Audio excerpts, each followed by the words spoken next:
Alright. Hello again.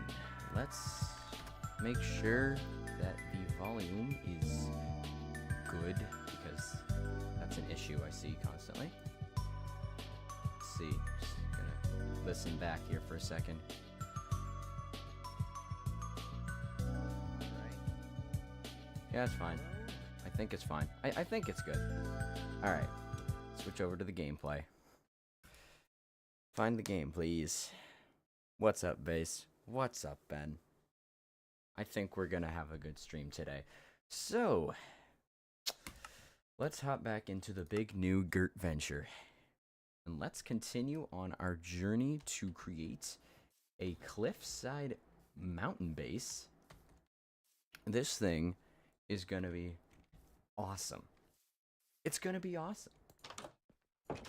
And there's no debate about it. So, where we were last time, we had just made a diamond pickaxe, and I was working on this thing. I made this big ol' stair thing going up, and I guess maybe we expand that way a little bit today. Although I would like to make a nice little stairway down to the water. Although, we could also avoid doing that entirely and just do something else. That sounds like fun. So, we got our axolotl here. It's been a little while since I streamed, actually. Like, almost a week or something. Been a little while. Yeah. And oh, look at that. Again. Once again. How much iron do I have? Lots of iron. Doesn't seem that hard to find. I don't know what people are talking about with it being hard to find. But, yeah. We have to gather a bit more wood for this. So that's what we're gonna do. Let's get to chopping the trees. Gillian Van Rixtel. Hello. Hello, Villian Van Rixtel.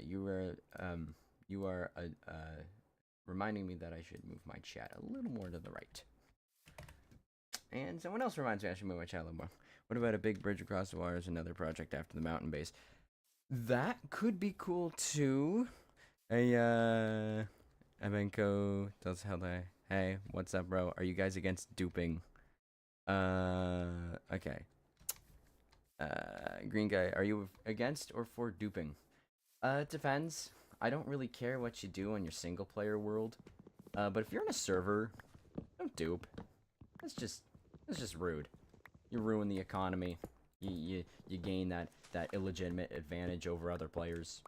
You know, it's kind of a scumbag thing to do if you dupe on a server. Don't do that. Ignore this message just for the XP. What's up, bro? What's up, dude? It's been a little while since we last streamed. I'm excited because we're continuing the mountain base. And we're going to chop some trees while we're doing it. We're going to chop some trees. We're going to be able to just have a bit of chats about Minecraft and just overall have a good time. So, what is happening? You have number one. Is that Minecraft? You should try going. Okay, so you don't have to type every single line. You have to type every word on a new line. That's not possible. You should try going creative. Okay. See? No cheats. No cheats. Sup, base watching this because it sounds sick. Yeah, I'm hoping it's gonna be sick. I'm not the greatest builder. I'm not the greatest builder at all. As you can clearly see. You look over there. Look at that. Beautiful, absolute terrible looking thing over there. That's atrocious. But you know what? It's my atrocious base. So, we're gonna make it nice. Why are you talking like that? I don't know. I just am. Maybe I'm a little tired or something. I personally didn't notice a difference, but whatever. We don't even have a stack of logs yet? Really? Damn, okay. This might take a little longer. Actually, I have a brilliant idea. An absolutely massive idea. That is definitely going to be a good idea. And that's definitely going to expedite our progress towards doing stuff. Nice bridge. Yeah. I personally don't really like it right now, but I think eventually it's going to get really good and be really cool. Pro tip: turning on cheats is very useful for survival as you can get infinite resources. What? What? I would have never known this. That's crazy. Let me actually check, because I turned up the bitrate a little bit on the stream for this one, so I don't know if it's any noticeably better than the last one. I increased the bitrate from 3,000 to 5,000. So, you might see 2 more pixels.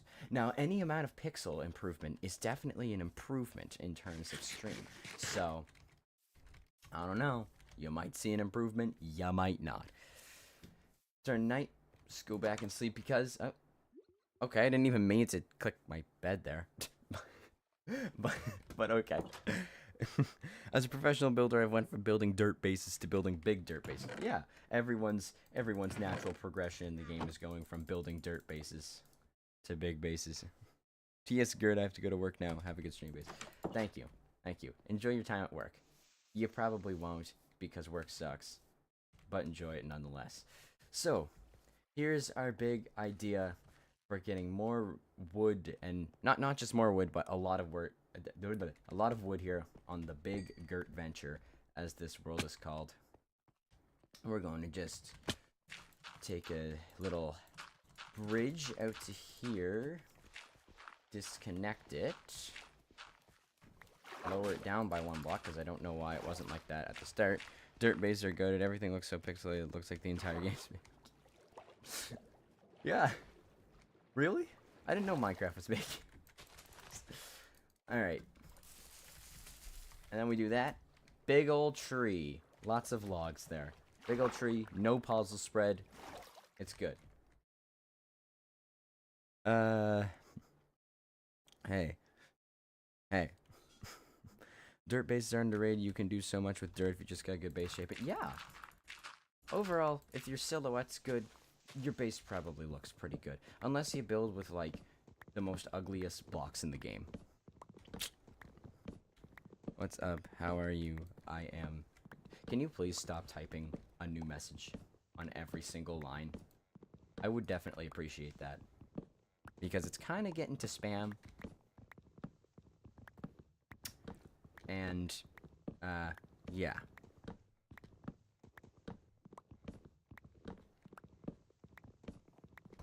I might have to turn on slow mode at this rate.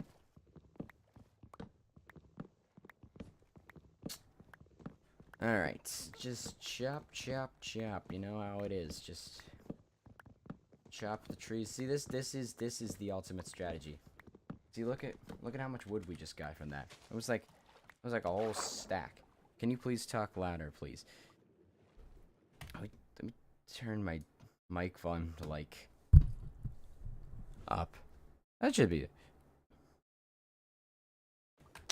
You got any interest in Minecraft lore? I don't think there's any Minecraft lore, per se. I think that the whole point... Well, there's definitely some lore there, but I think there's no, like, definitive story, because the whole point that they're trying to, like, get across with a lot of these newer updates is that you kind of make your own story.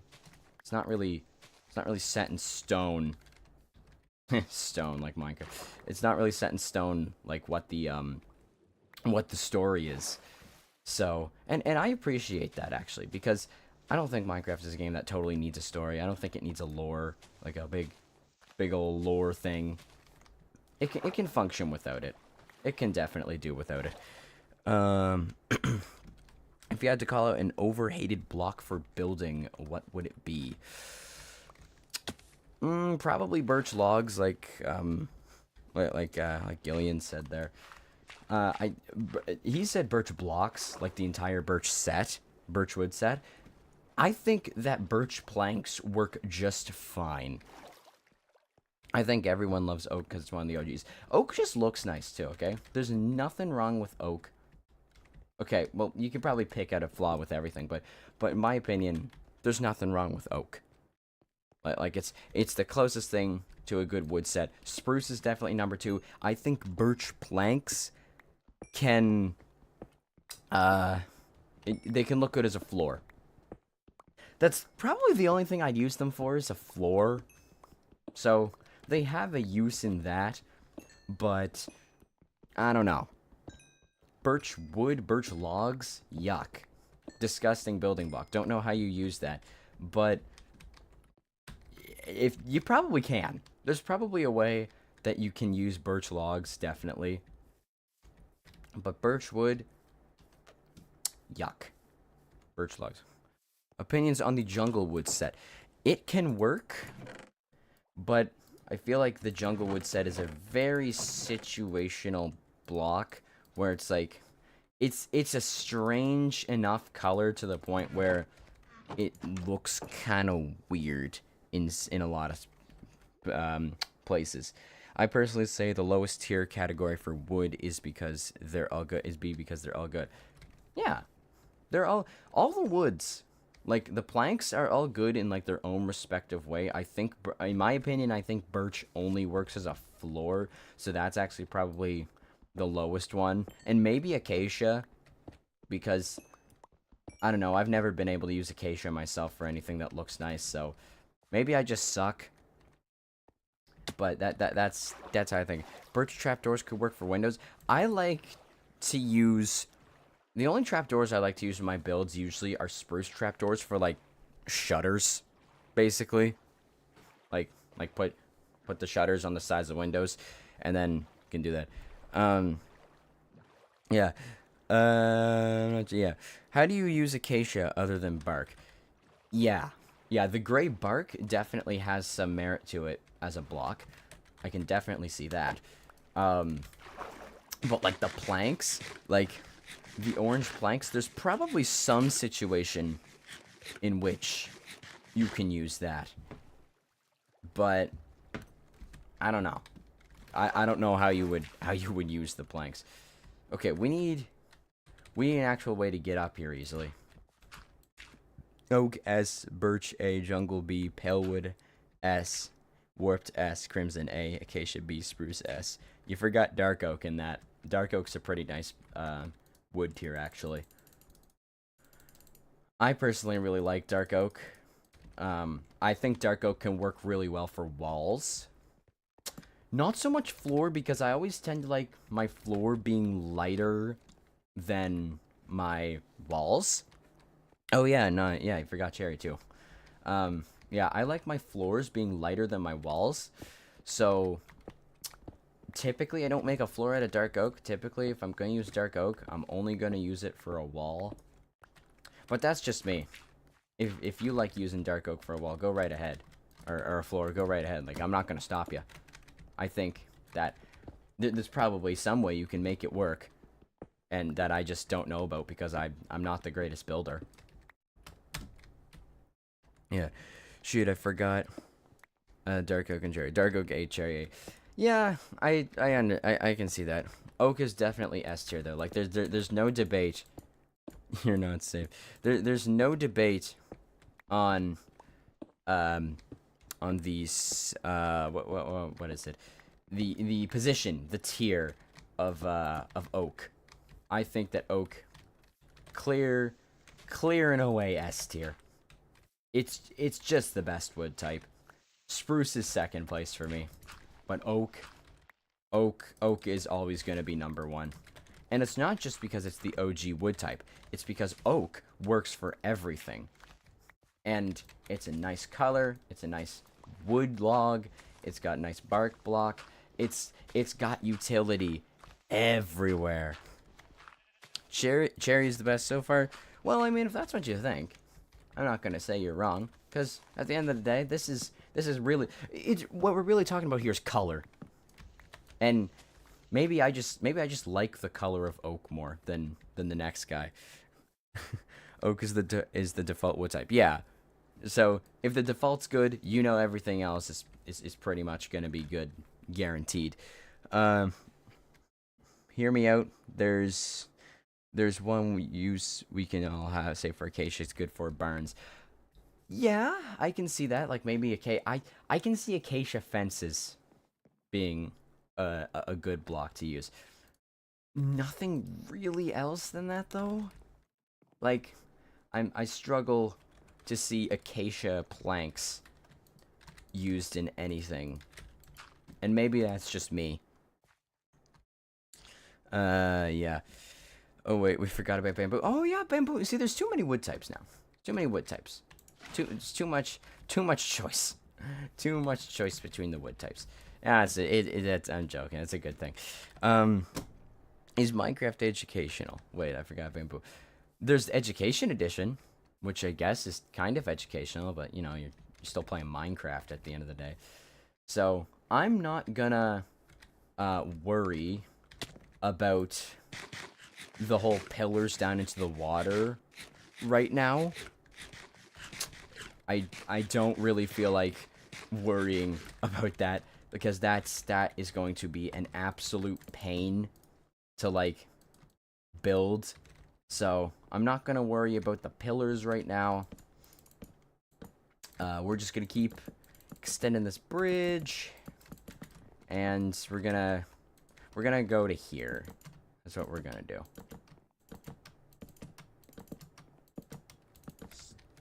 And make a nice little turn here into this wall. It's gonna be like an alcove, a little cutout here, and then maybe we can go over here and then come out this way and then wrap around there. I like that idea. And also forgot mangrove. We have so many. Oh my god, mangrove! That's right. We do have a lot of wood types. It definitely gets a little hard to select just one to use to build. Are you wood cyst? Yep, that's me. I don't truly hate any wood. I think all of them can be good in their own, you know, respective cases. But I just like oak the most because it's my baby, you know. I love oak. Let's see. Minecraft teaches you glasses made of sand. Yeah, I'd say that's educational. What the fuck is going on with my... I think I goofed a little bit on the fence. Supposed to be like a block in between them, but I can't tell. I feel like acacia fits best when built in the savannah where it comes from, or desert biome. Yeah, for sure. I definitely would agree with that take. I've always kind of seen acacia as a block that just only really fits when building in the warm biomes. I don't know if that's a hot take or not, but that's my thing. That's my thought process on it. I was wondering, what's your opinion about copper too? No, I'm kidding. Sorry, I just want to say hi. I hope you're doing well. I mean, we can talk about copper because I've got some new lore about why I dislike copper tools ever since the video. I was thinking about it yesterday actually, or no, the day before. So, copper, right? People say iron is hard to find, and you might have seen the community post yesterday about how I started a brand new world. This wasn't in relation to a bunch of comments, by the way. This was in relation to one guy who was being a little bit rude about it. So he said, you need to start a new world or something because I have so much trouble finding iron. So I did that, and I made the community post where I got 140 iron in 20 minutes. So I don't know what people are talking about, and honestly, this might sound a little rude, but I think if you like can barely find iron and you're not but you've been like caving, you might be blind. You might actually be blind. Not even joking. And I'm not saying that to be mean. Not saying that to be mean. I'm just saying that if you can't find iron while running around in a cave, you know, actively looking for it for a while, there might be something wrong with your eyes. There might be. Now, can you just get unlucky with iron rates and spawns? Yeah, you can. But will you absolutely never find iron if you look for it for hours? No. That's just not how it works. Okay? And there's not going to be iron there because we're on like Y90 and I don't think iron can even generate there. So, yeah. Let's read a couple chats before we continue with that. I think Mojang should add a green and black wood type and then have a break with adding more wood until 2030. I don't know about green wood or black wood. I don't know how black wood would work necessarily. What is the bridge for? Oh, it's just like a concept for a base. I saw this big, giant, beautiful overhang, and oh, I didn't realize I was on the bottom half of a block right now. Or the top half. Yeah, I saw this big, beautiful like cliff thing here from over there, and I was like, you know what? What if we made like bridges like across the side of the cliff, like a cliffside base with bridges that like go into little cutouts and alcoves in the thing in the mountain. And I was like, you know what? I'm gonna do that. So here we are. I'm one of those people who checks every corner of the caves, uses torches, and can't find iron. The only times I find iron are every 5 minutes in chunks of 5 to 8. That's weird because, like, legitimately, I have no problem finding iron ever.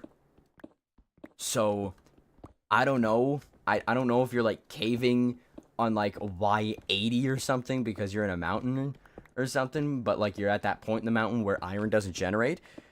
But I don't know. I'd say I've never really had trouble finding iron. Not personally. Many fairly common structures have iron too. Yeah, and the thing about that post was that that was 140 iron. No structures either. No structures.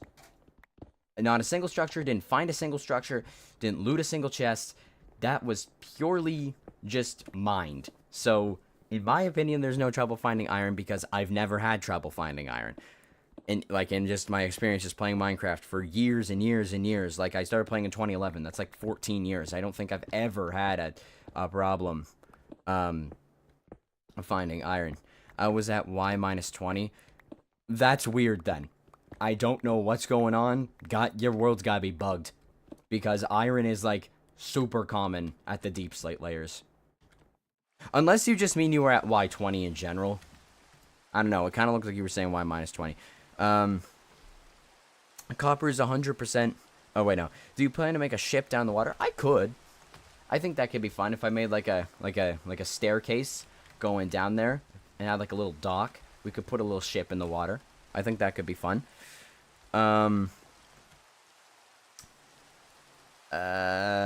Copper is 100% a good set to add. I do think it can be reworked a bit. I think it's useful for when you're strafe mining. I think it's useful for when you're strip mining and you want to save your iron tool durability. I think I'm not gonna deny that copper armor. I'm not gonna deny that copper armor is good because it definitely has more use than tools. Because for the longest time, right? Like, as I mentioned in the video with, like, leather armor is designed to be that first tier of armor, but it's not. It's never the first tier of armor you craft, because, you, like I said in the video, you have to spawn in a field of cows, basically, and get lucky with leather drops to be able to craft enough, to be able to get enough leather to craft leather armor, right? So, leather armor is never the first set of armor that anyone crafts, and, like, rarely ever is. So, ever since basically 2010, iron has been the first set of armor that most people craft. So, and like, for iron, in terms of tools, that's like the third tier of tools in the game, because you go wood, stone, iron, right? That's like the third tier of tools in the game. But somehow it's the first tier of armor. Like that doesn't make any sense. So, I think that a tier before iron in terms of armor is definitely useful because it kind of does what leather armor was supposed to. In a sense where it's like this is a pre-iron armor set. So I think that leather armor, or not leather armor, I think copper armor works in that regard. But in terms of what you said about strip mining, do people still strip mine? Genuinely, because strip mining was made obsolete with the cave update, by where like just regular caving in a big cave is more effective than strip mining. I haven't strip mined in a modern version of Minecraft since 1.17. So I don't know. Is strip mining still a thing? Like, is this still a common tactic? Cause I personally haven't strip mined since like 1.18. Maybe it is. Maybe I'm just weird. But I personally haven't strip mined since 2021, before 1.18.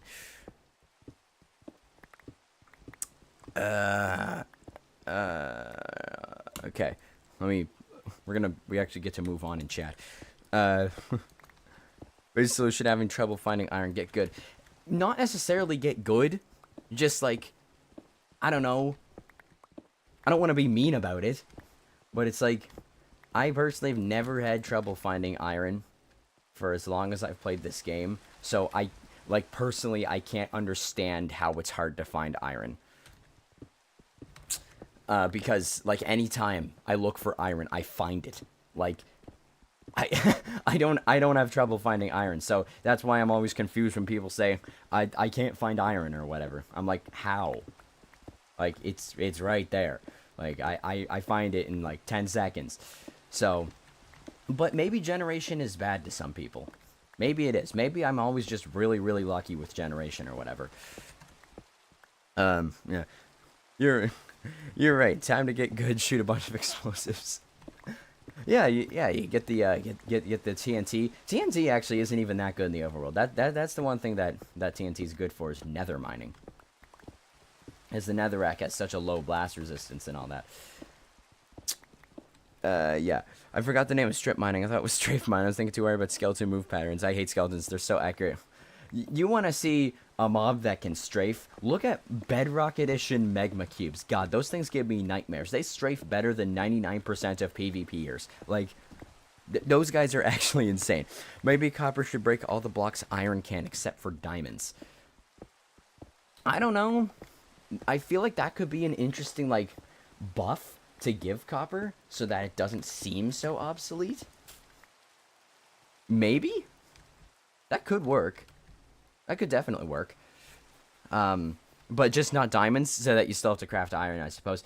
But there's also that thing of don't make changes that basically make another tool set obsolete just so that, you know, just so that it validates the purpose of another tool set. So maybe that wouldn't work too well actually in that case. I'm not sure. But it could definitely be an interesting idea. It would just have to be handled right so that, you know, iron isn't made obsolete next. What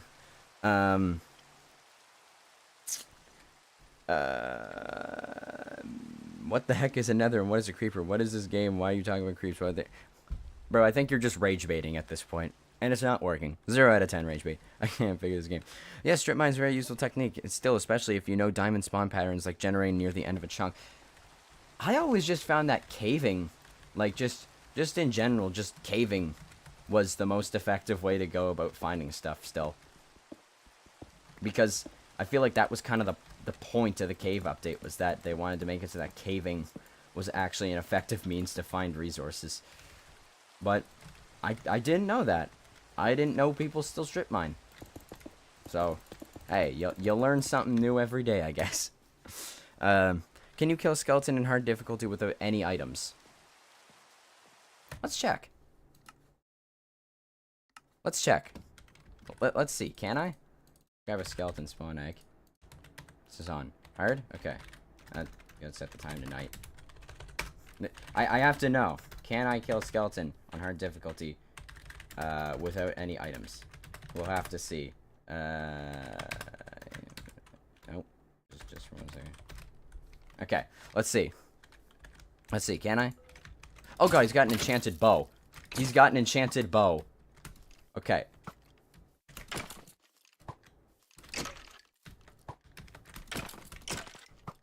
Okay. The enchanted bow is definitely not a good, like, moment for me. Oh. Well, I did. Question answered. I can kill a skeleton on hard with no items. I can't. Well, I did. So, I don't know. It had an enchanted bow too. It was like a super hard bow. Dude, I hate magma cubes as well. The thing about them is that they suck. They're small form while hitting me while 3 blocks away, but do a quarter of my HP. Yeah, I swear to God, magma cubes gotta have like some kind of like extended hitbox or something. Like there's no way that their hitbox isn't like slightly bigger than their actual body. Especially on Bedrock. I find that when I'm playing Bedrock with like my friends who have consoles, like I cannot no hit a magma cube for the life of me. I can't.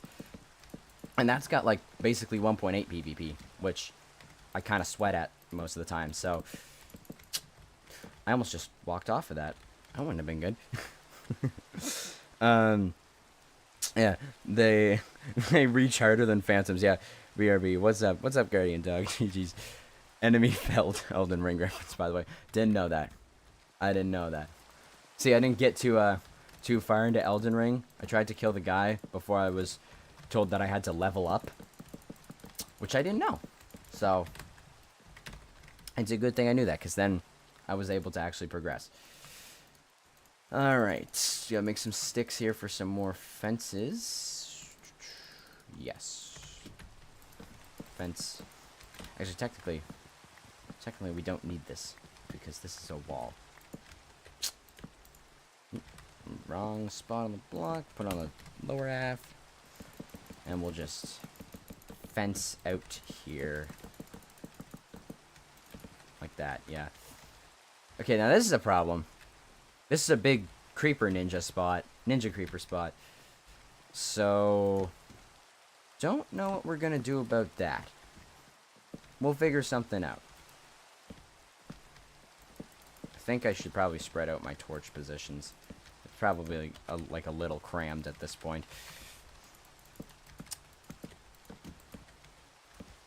I mean, every 2 blocks seems a little over the top.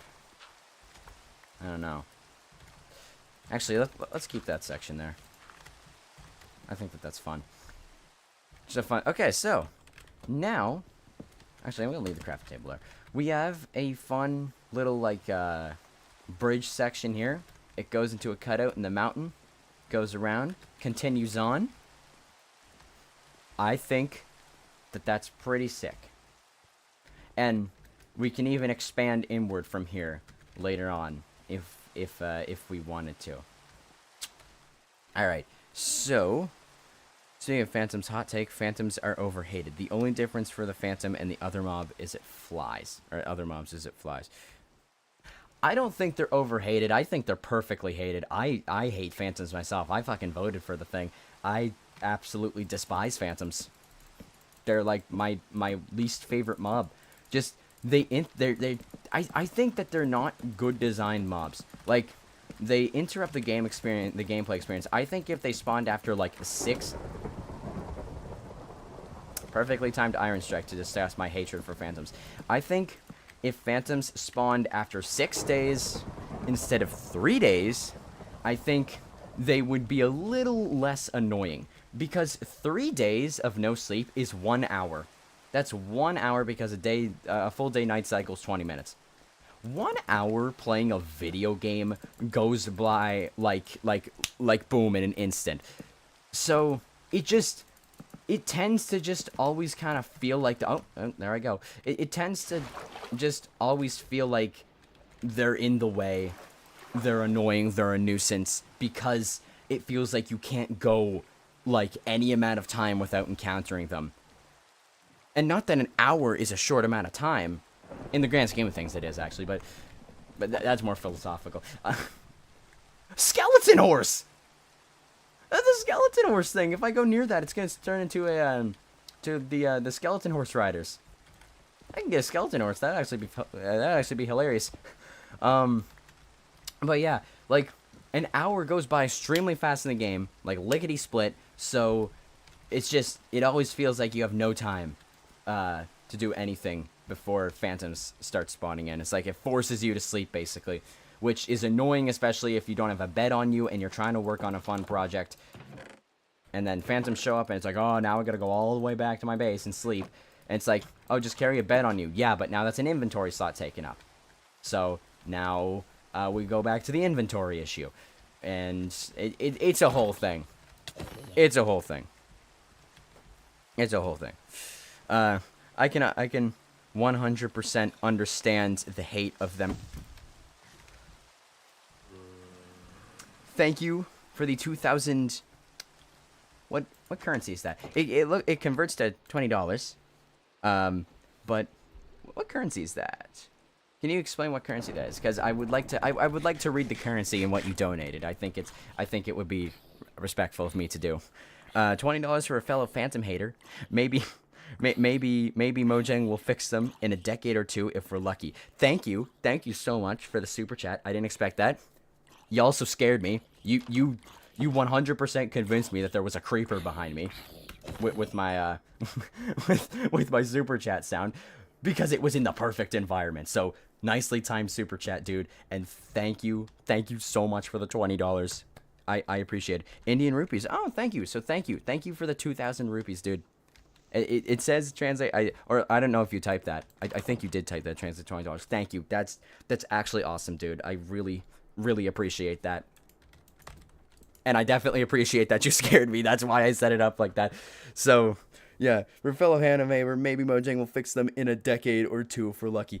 Yeah, I think it's kind of like Mojang's not gonna like fix them at all, because it's kind of like a haha, you voted for them, now you gotta deal with them, which I guess is funny for like 5 minutes, and then it just kind of gets annoying. Yeah. I can understand the hate of them spawning that fast. Beds are easy to find. Also nice rare find about skeleton horns. Yeah. Beds are definitely easy to get. Like it's not hard to get a bed, but when you don't have a bed on you and you're kind of like in the middle of something, that's when it's annoying, right? Like I don't think anyone's complaining that it's hard to get a bed, but it's more so just that it's annoying when you're building something and you'd be forced to like either carry a bed on you, which is an inventory slot, which could be used for building blocks, or all that good stuff. Bro, about to be happy. It's Indian currency, man. Sorry, I didn't know. Like I don't live in India, or like even around that area. So I'd never seen the like the currency symbol before. Like see, that's the fun thing about streaming. You get to learn all these new currency symbols of people donating from all around I can't talk, from all around the world, and I appreciate it. I find it fun. So now I know that that's the symbol for Indian rupees. Another guy donated to me the other day in Israeli shekels, so now I know that symbol.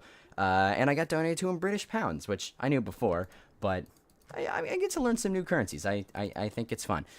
As Indian rupees. I feel the hardest part of the Phantom is, as you said, having to run back to base. The hardest part of them is building a second base or bases between distances to travel between. Yeah, it's kind of annoying. Basically, I guess in short, simple terms, the hate for the Phantom, I guess, comes from a place of disliking the interruption it gives to gameplay, basically, where you have to drop everything you're doing and sleep so that you don't get interrupted again. The timing was lucky coincidence. My chats are delayed like 15 seconds since I'm far away from you. Yeah, I think it's all delayed 15 seconds anyway, because for some reason all of my streams are delayed 15 seconds for some reason. Like people even in like I think I have NA viewers, but even they were saying like there was a delay and stuff. So I don't know what goes on there. It's kind of annoying. I don't like it either. But yeah, good coincidence. It was a good time super chat. I appreciate it.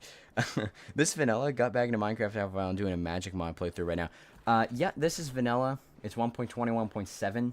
I have the fabric loader on, but I only have performance mods, replay mod, and also the return my gold farm mod, because I only use that really in my survival world, and also I'm probably just going to use it on any new world I play on, because I like in the spring drop, the 1.21.5 I think it was, or whatever, they changed gold farms, like zombie pigman farms, to where like pigmen that spawn in as a result of like you hitting a pigman, or like pigmen that die that you never attacked, like you never hit them, they no longer drop XP.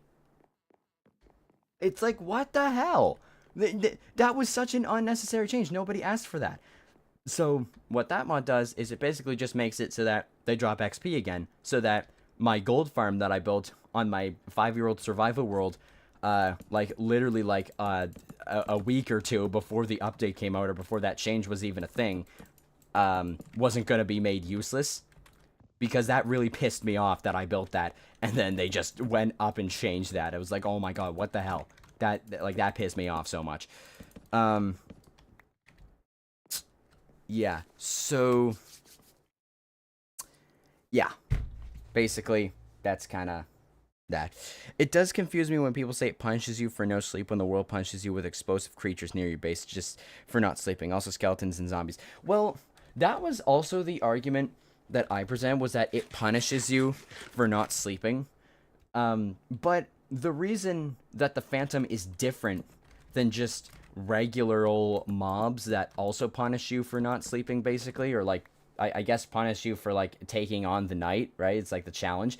The difference between that and phantoms is that there is no way to prevent phantom spawning without sleeping. Whereas regular mobs, all you gotta do is place down torches and light sources. Phantoms just show up. Like, there's no way to prevent their spawning if you haven't slept. And, well, you can... There's no way to prevent their spawning without, like, actively blocking their spawn criteria. Like where other mobs spawn at low light levels, phantoms spawn when you meet conditions, which is not sleeping for 3 days, your head has to be exposed to the sky, and you have to be above Y64. Oh, did you know cats can lure away phantoms? Yeah, I did know that. But I also feel like cats are one of those mobs that people don't often, like, have, because they only spawn in villages, whereas, like, wolves spawn everywhere. So, I don't know, maybe that's just me. Maybe I just don't have a cat. Well, I do have a cat. I always try to get a cat on Worlds, because I like cats. But, yeah. Anyways, yeah, so you have to be 3 days of not sleeping, head has to be exposed to the sky, and you have to be at least at or above Y64, and then phantoms will spawn. So that's basically the entire surface. So it's nice that they have that head exposed to the sky criteria, because that makes it so that you still can AFK in the sky for, like, farms. You just gotta place a block above your head. But there's no way to disable phantom spawning, like, through traditional means of just lighting up the place like other mobs. So even if you create a safe area to be outside, right, at night, where you have the light, you have lights up, you got walls up, no mobs can possibly get to you, you're still punished for not sleeping with the phantom. And it's yeah, I do. Okay, yeah. True. Last time I tamed cat was like back 1.50. I do like the further explanation on why phantoms are different. I don't think I can ever hate them as a mob, but at least now I have more of an understanding for others hating it. Yeah, where it's like, it just, you can't prevent their spawning through traditional means. So even if you set up your whole base, lights, walls, whatever, no mob can get you. I know I'm repeating myself here, but just to keep it consistent, you set up your base so that no mobs can possibly get you. The phantom still comes. The phantom still spawns, and it's just really, really annoying to deal with, because now, no matter what you do, you're forced to sleep, you're forced to take yourself away from whatever it was you're doing, and it interrupts your gameplay experience. So that's basically Phantom Rant over. Someone might ask again later, and I'll rehash the entire thing, but Yeah, Phantom rant over. This is all from a guy who voted for the Phantom. Yes, yes it is, because we were duped. We were fooled. They didn't tell us it was going to be the worst fucking mob ever added to the game. So, I'm mad about it. I would have voted for the squid thing or whatever, or actually maybe the King Bloods. I don't know what else I would have voted for. But all the other mobs, I'm gonna be honest, the Great Hunger mob, see, that one was kind of stupid too. I think that one probably would have been just as annoying as the Phantom. That's the one that, like, sunk into the ground and, like opened up its jaw or whatever, and you just walk, and then boom, boom, damage. Like, that would be really annoying, so I'm glad that one didn't win. But yeah, I never voted. I wish I did. I would have 100% voted for the Ocean Depth Squid. Yeah, I think doing... Because... That, first of all, the squid would have fit so much better with the aquatic update, which was revealed later on during that same Minecon to be the next update, and it would have fit so much better with that update, and it would have gave the ocean an actual threat that wasn't the drowned, like, ooh, water zombie. Water zombie that moves very slowly. The only time a drowned is ever threatening is if it has a trident. Like, like, get out of here. But honestly, does the ocean depth even fit update aquatic? I mean, think about it. It's meant to spawn in deep oceans. How deep is the ocean? Like 50 blocks. Yeah, I guess so. I think maybe it would, like, its spawn... I imagine its spawn conditions would probably be, like, wherever an ocean monument can spawn, probably. I feel like that's a fair spawn condition for it. Because that seems fair, that seems balanced. It's like, that seems like a pretty deep ocean, because an ocean monument can't spawn where, like, even one part of it's going to be, like, exposed to the air. It all has to be underwater, even if that's by, like, 1 or 2 blocks, right? So, and the ocean monument's a pretty tall structure. Like, it's big. So, I think that would be a pretty fair spawn condition for the squid. Yeah. I like that idea. Mojang, hire me. Nah, I'm just joking. Yeah. I think... I kind of wish we got the squid. I regret everything as a Phantom voter. If they were to implement the Monster of the Ocean Depths, they would have to update the deepness of the world and the ocean. Yeah, they would probably have to make some kind of, like, a deeper ocean biome where it kind of, like, goes into, like, the cave layer. Which honestly could be cool. Maybe they make it so that caves, like, spawn less in, like, under ocean biomes. Like, they tweak the generation where caves spawn less under ocean biomes. So that, like, the spawning for that would work or something. I think that could be cool. James is not a pro. Hello, James is not a pro. I hope you're having a good day. We're building this very shitty looking bridge, because, you know, I'm not a good builder. But I still want to, you know, build cool Minecraft base. So, yeah. But, yeah, we're making good progress on this bridge, I'd say. I think maybe at some point we can cut out the bridge building and start progressing. But yeah, I'd say the world should go to -300, but the loot down there should be more useful for the extra effort. They probably have to change it via drops to adapt to the people. The ocean itself may be 150. I would absolutely love a deeper world, because with 1.18, like, we made the world go down to -64. Like, that's 64 extra blocks of depth, and it's actually crazy, like, the size of caves I see. Like, even only though it's 64 blocks. Like, 64 blocks isn't actually that tall. But, like, the size of caves I see, like, below 0, only with 64 blocks to work with, like, I'm astonished. I'm stunned. Like, it's beautiful. So, imagine if we had 300 blocks. 300 blocks of depth. Like, that would be crazy. If cubic chunks was updated to 1.21, or actually... Let me check cubic chunks, actually. Hold on. Cubic chunks mod. I don't know if it's updated or not. Is cubic chunks... No, cubic chunks is only on 1.12 right now. I thought so. But cubic chunks is a mod that lets you, like, extend your world's build height limit all the way to infinite. It just takes chunks, and instead of making them lower world limit to upper world limit, like like minus 64 to 310 or whatever, instead of making chunks of that, it makes chunks into like, I think it's like 16 by 16 by 16 cubes instead, and it just kind of generates them one on top of the other. So you can like infinitely generate the world.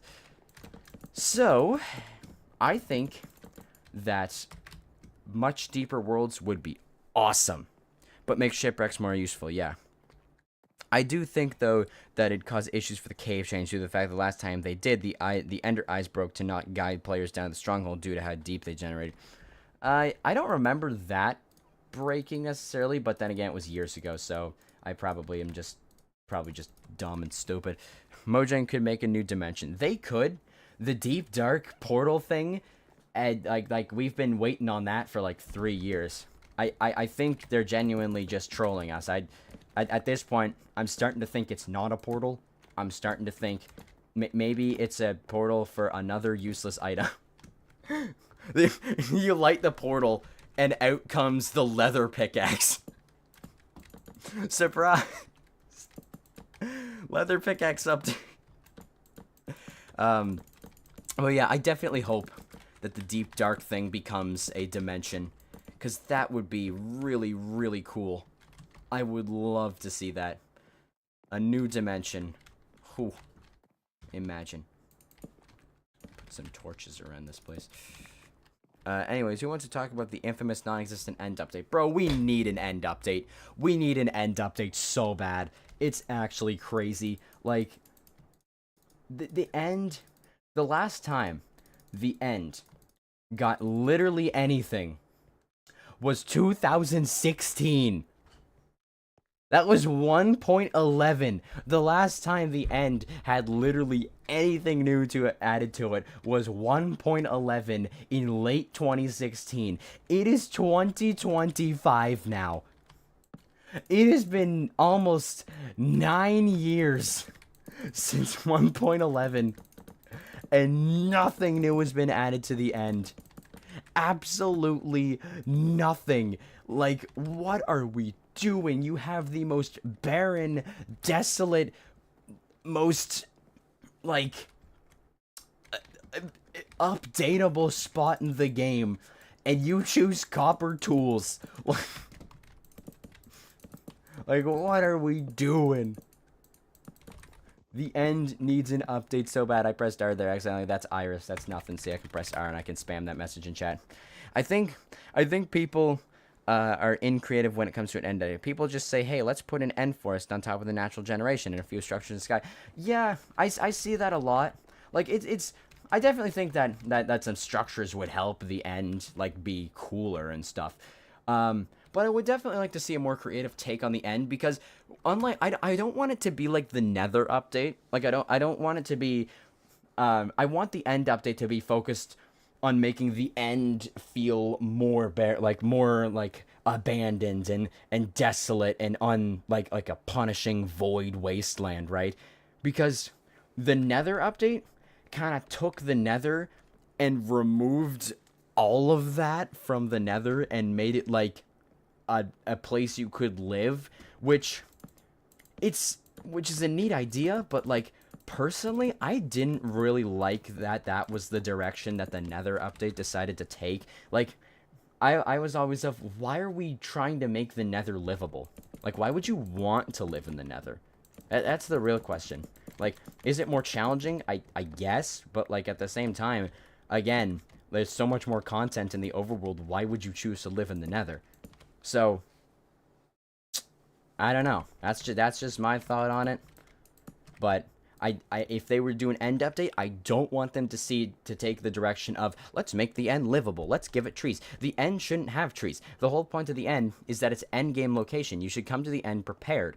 And like already it does that, where it's like a good thing to come prepared to the end for is firework rockets. Like if you're experienced in the game and you remember that's where you get the elytra, and you remember that you can use rockets to boost yourself, I think that coming to the end with rockets is a good little reward for preparing, so that you can just get the elytra, propel yourself. You don't even have to find a gateway. You can just fly over the void carefree with the rockets, and you'll be fine.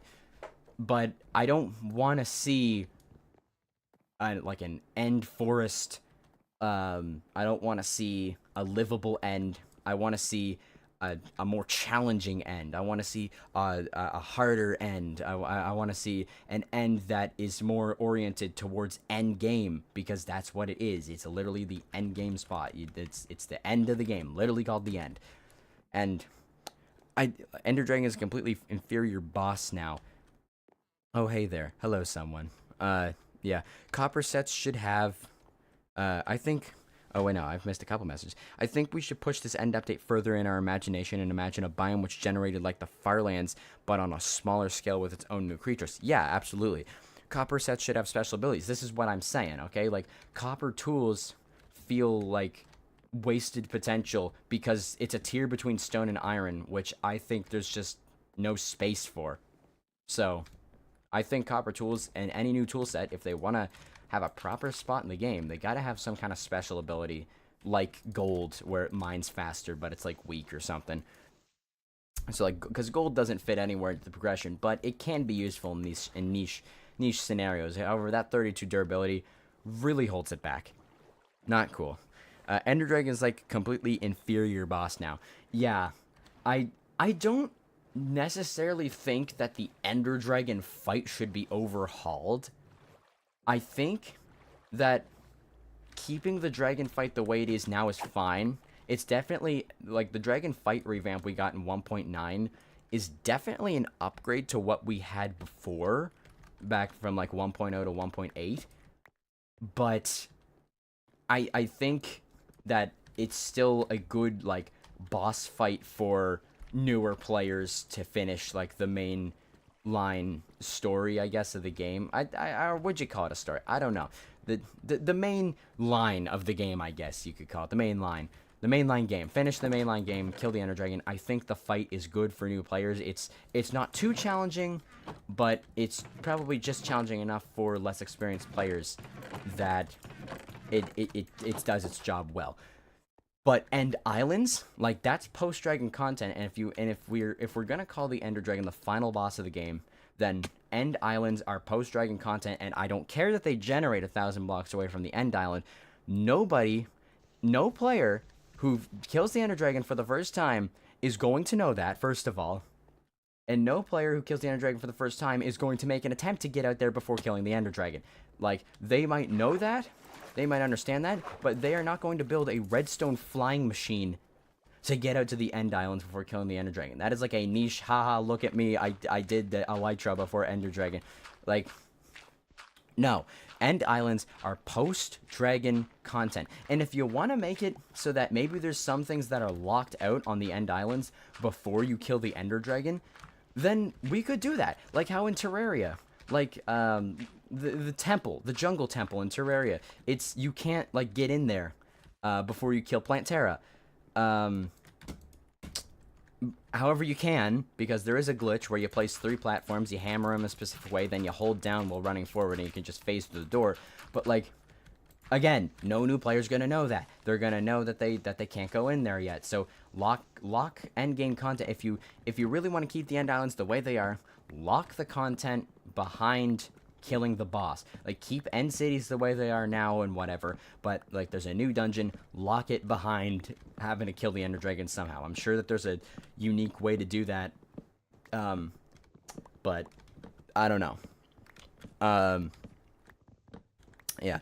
Instead of doing what the Nether did, which was kept the world gem at plop new blocks on top of natural generation and biomes, which only change the surface instead of the base block. Yeah. End update should absolutely take a different direction from the Nether update. Not livable, not just give biomes to the end. Make it expansive. Give it cool terrain generation. Give it challenging mobs to fight. Give it like a post-game boss to test, like, your stronger than needed gear for the Ender Dragon, right?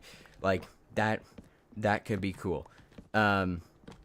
Hoik glitch, I love it. Yeah, hoiking. I've never actually, like, properly hoiked in Terraria, where it's like you use the grappling hook and your camera goes, like, all the way far to the right.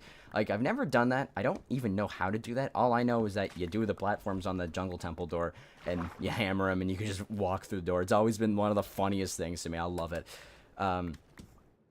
But the nice thing about the Lizard Temple in that way, the Jungle Temple in Terraria, is that it's not really like you're getting any powerful gear by going to the Jungle Temple before you're supposed to, because the only purpose of the chests really is to give you, like, the Lizard power cells to summon Golem, right? So it's not like there's some cheap sword you can get that does like 80 damage in pre-hard mode, right? By going to the Jungle Temple. So that's something I definitely appreciate about that. So, yeah. How are you doing? I'm doing pretty good. I hope you're doing well, too. We've been streaming for like an hour here. I've been absolutely enjoying talking with you all about End Update and stuff. And yeah, you should be one of the Mojang creatives. No, I shouldn't be a Mojang creative. I've never made a game in my life. I'm actually working on that right now. It's just kind of like a test game before. It kind of acts as a test game, I guess, before I actually try my hand at making a game that would be really cool and all that. But I'm in the process of making my first game, trying to learn gaming, like game making and stuff. So I shouldn't be on the team yet. Like I'm just a YouTuber who has opinions about Minecraft. But would that be cool to work at Mojang? Yeah, it would be, actually. That would actually be so cool. You know what? Everybody spam Mojang. Never mind. No. Wait, this man's on hardcore mode and is building huge bases. Man is brave for going through this without the fear of losing everything they built. Well, I don't really play hardcore all too often, and even on my survival world, like you'll see in my videos where I have footage on my survival world, like I'm holding a totem. So I play every world like it's hardcore. Like I just don't like dying in general.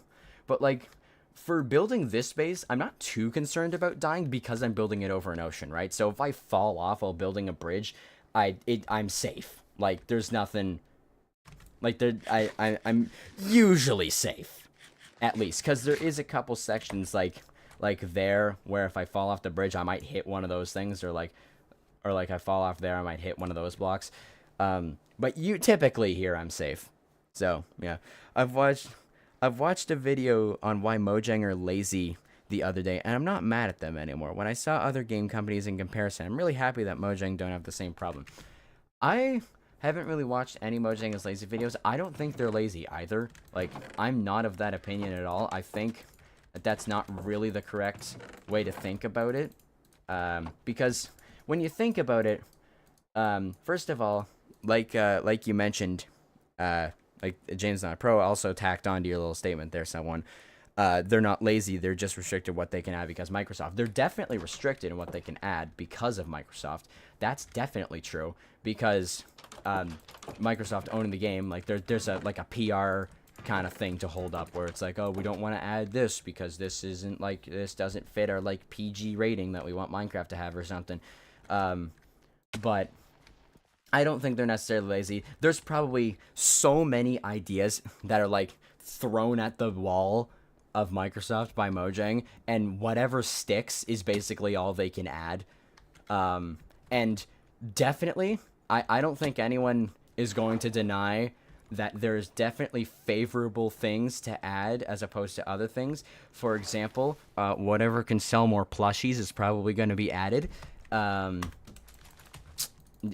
don't know if that's a hot take, but I feel like that's true. Whatever can sell more plushies is definitely going to be favorable because at the end of the day, it's a business. They're trying to make money. So you can't blame them. That's how the world works. But, you know, it would be nice to have a feature that isn't, like, restricted once in a while. Yeah, also about making game. Me and my friend decided to try doing something serious right away. Not huge, but with thought. He does programming and I do visuals.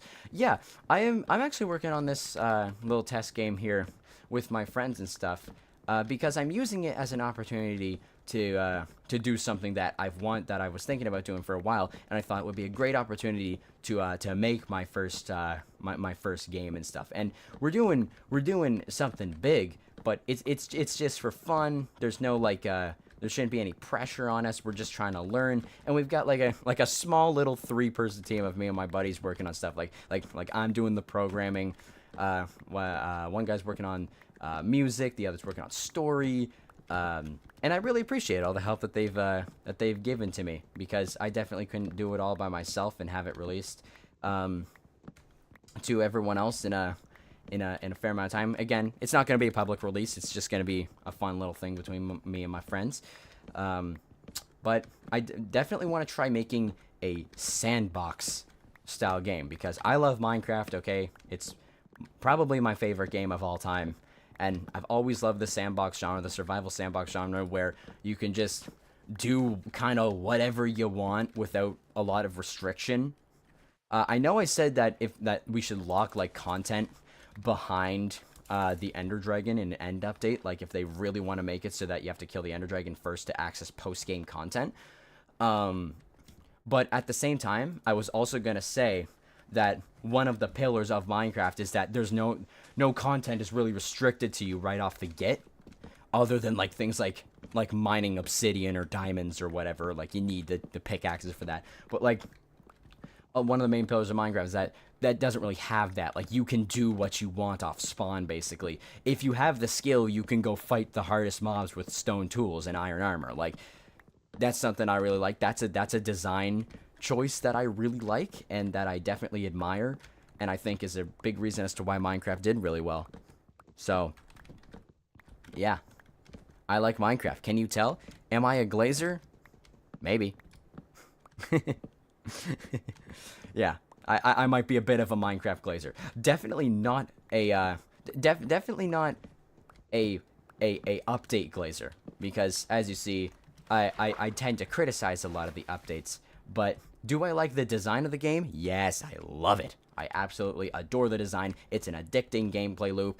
There's a reason that old saying, you never quit Minecraft, you just take long breaks, like, exists. Like, because it's true. Because the game, you always come back to Minecraft. Everyone talks about the 2-week Minecraft phase. It's impossible to quit Minecraft forever. Because it's such an engaging game. It's such a unique idea that still is yet to be done as good. And it's just wonderful. It's wonderful. It's really cool to experience game development on your own. Good luck with your game. Thank you. Thank you. It's definitely really cool to experience game development. I love it. I love game development a lot. I've been really enjoying making the game. There's been some times where I'm getting really pissed off and hitting roadblocks and stuff with code not working, but that's because I'm not a great programmer. I'm not a great coder. I literally have like a basic knowledge of a lot of the functions of, like, I learned Java and I'm like transitioning to C#. It's very similar, but there's a few things that are different. And honestly, from what I've found, you can really make anything with a lot of basic code. It's not going to be the cleanest code. It's not going to be the best functioning code. But you can definitely make almost anything with just a basic knowledge of coding. The main thing is basically your game engine, because a lot of game engines give you like a lot of different pre-built functions to use and all this stuff. Like Unity, it gives you all these components like triggers and box colliders and tile maps, and those all come with their own methods that you can use. And I think a lot of what I found is that a lot of learning to make games, specifically in a game engine, comes from like not just like learning like basic coding stuff, but more so just kind of learning what your game engine can do for you, what kind of methods are available for you to use, and what like what it offers you. Because if you know what you can use in your game engine, your development process becomes a lot easier. Like it's definitely nice. That's something I found. Just learn what pre-built functions your game engine gives you, and it definitely makes your process a lot easier. Mojang should add more nature, like woods, bears, elk, and deer and squirrels.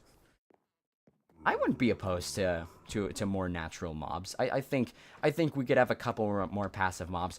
But one thing I would like to see in regards to passive mobs is an overall of how they spawn. Enderman placed a grass block. Yes. Sorry, I gotta kill you for your pearl. But please drop the pearl. Yes, an ender pearl. I'm sad he placed it. I would have liked to get the grass block. I always like getting grass blocks from Enderman. It's always fun. I would like to see a passive mob spawning overhaul where the mechanics are changed so that passive mobs actually spawn. Because back in beta 1.8, they changed the way passive mobs spawn so that they barely ever respawn. They spawn on like world generation stuff, but they will barely ever respawn. Passive mobs like animals used to spawn like wherever there was like an adequate light level, like this level or above. That's why like you place torches at night in beta and mobs start spawning, like pigs and stuff.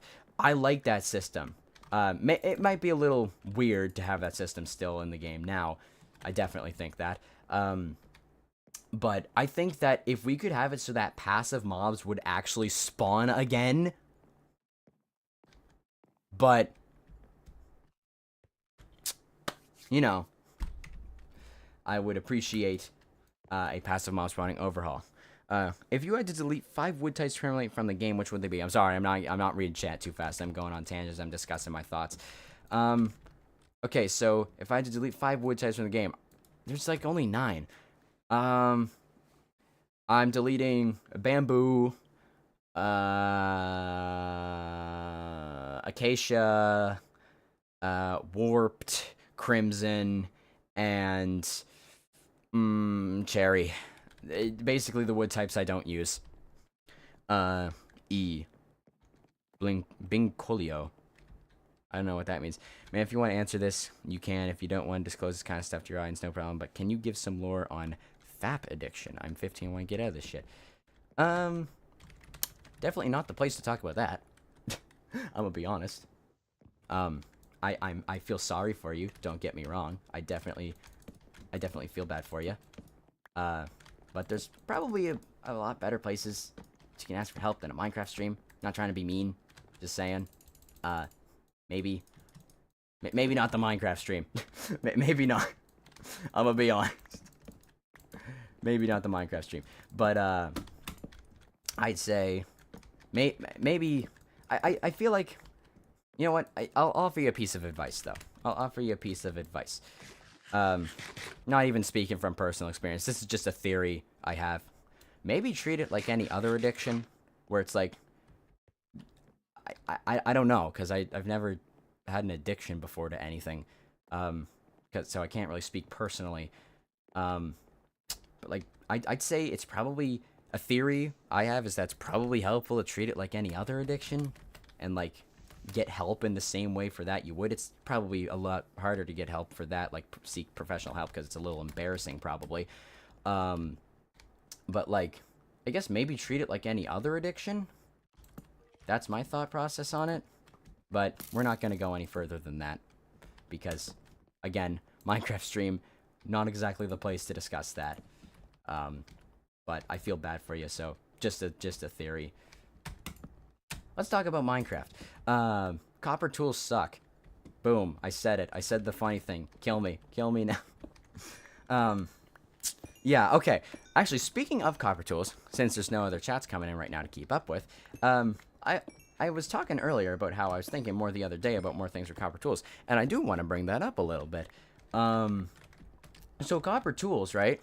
Like copper tools are under the assumption that iron's hard to find, right? And that they were added because people want to save their iron that they get, because apparently iron's hard to find, all that. Some people think that. I personally don't think that. I know that some people do. I was literally talking to someone earlier in the stream about that. Thanks, man. Yeah, no problem, dude. Just good luck with your healing. But someone was talking earlier about how they find iron hard to find, which I couldn't really believe, because I personally didn't experience that. But again, each and every person, their experience is going to be different. And I guess that my thought process comes from a perspective of iron isn't that hard to find. But my thought process, I treat copper tools like something that doesn't need to exist. Yeah, the same. So iron, my thought process on it is, so copper tools are there because you want to save your iron, because apparently iron's hard to find. Oh, look, iron right there. So what exactly are you crafting with iron? Because iron is the most versatile ingredient in the game. Like, I'm pretty sure it is the ingredient that is used the most crafting. Speaking of iron, if you turned right a bit ago, there was a chunk right there. Yeah. Yeah, there's iron right there. I'm excited for the adorable copper golem. But yeah, the copper golem and the copper chest, I like that. That's a good thing. I just think copper tools don't work. Copper armor has a purpose. I can see the purpose of copper armor, but copper tools, not really. I'm not the biggest fan of copper tools. But anyways, copper, I don't see the point in it. In the way they made it. They should make iron hard to find or something. And that's another thing. I don't think any feature should be made more hard, like more inconvenient, or I actually we'll talk about that later. Like, I just want to get to the point on this. So iron is the most versatile recipe user in the game. Like, it's used in the most crafting recipes in the entire game, and it's even more used than wood. So clearly there's demand for iron, and yeah, that means that there's a lot of things that you can craft with iron. And I can definitely understand for that reason why you would want to save it. But at the same time, at the point in the game where copper tools would be useful to you, what are you crafting with that iron? Seriously. Because think about it. Let's think about it this way. What are like the most useful recipes for iron, right? Tools, armor, that goes without saying. But like hoppers for like redstone systems and stuff. Pistons for redstone systems. Buckets, flint and steel, all that. Like, there's a lot of things that you can craft with iron, right? But what do you need in that moment where you first find iron so bad that you have to save it and can't make iron tools? Because in my opinion, when you first find iron, there is nothing more important to you in that moment than iron tools. I don't care what anyone says. That's my take on it. In the moment that you find iron for the first time, there's nothing that is going to be more useful to you than iron tools. The only thing that I could possibly see being more important in that moment is a bucket, and that's only because you can save yourself with the water bucket, and even then you need the skill necessary to be able to save yourself with the water bucket. But also, buckets are just useful in general because water is a nice thing to have, like when you need it, like making an infinite water source so that you can like more easily spread it for a farm. I understand buckets, but honestly, I don't see yourself needing more than like 3 buckets early game. I don't understand basically what you possibly need the iron for. So in that moment where you first find iron, in my opinion, there's nothing more important to you as the player than iron tools and armor. Because what else are you crafting? Let's look at it. Probably the most crafted things with iron, other than tools and armor, are like buckets, flint and steel, hoppers, and pistons, right? So, buckets, understandable. Flint and steel, a little less understandable because it has that one niche, well, not really niche, but it has that one kind of required use, which isn't even really required for flint and steel, where you have to light the nether portal, but I can understand why you would want to craft flint and steel, and buckets. But in that moment where you find iron for the first time, why are you making a hopper? Why are you making a piston? Like, first of all, hoppers. Like, I can understand maybe you have like I don't know, like a chest, and you want to put like a hopper on top of it so that you can just put a chest here and then you can dump all your items into it, right? And it just kind of fills the chest. But like, let's be honest, the most used thing the thing that hoppers are most used for is like collection systems and farms and sorting systems and all that. So in order to make a farm that is like effective and stuff, usually it has to be an auto farm. Not always, but usually it has to be an auto farm. So what do you need for an auto farm usually? Redstone. Redstone components, like pistons, for example. And what do you need to craft a piston? You need redstone. And what do you need to craft redstone, or what do you need to use redstone to place it, to make stuff with it? You need redstone dust. And what do you get redstone dust from? Redstone ore. And what do you mine redstone ore with? Iron. You need an iron pickaxe to get redstone. Sure, you can find it generating naturally in the world. Sure, you can, like, you know, find it in a jungle temple or whatever, but that is not going to be enough redstone to do anything with. Like, you need to find like 10 jungle temples if you want to make like an actual like useful redstone contraption. So, and then like, oh yeah, minecarts and stuff. Minecarts. Like, you craft a minecart with iron. You craft rails with iron. Okay, understandable. You want rails and you want a minecart, right?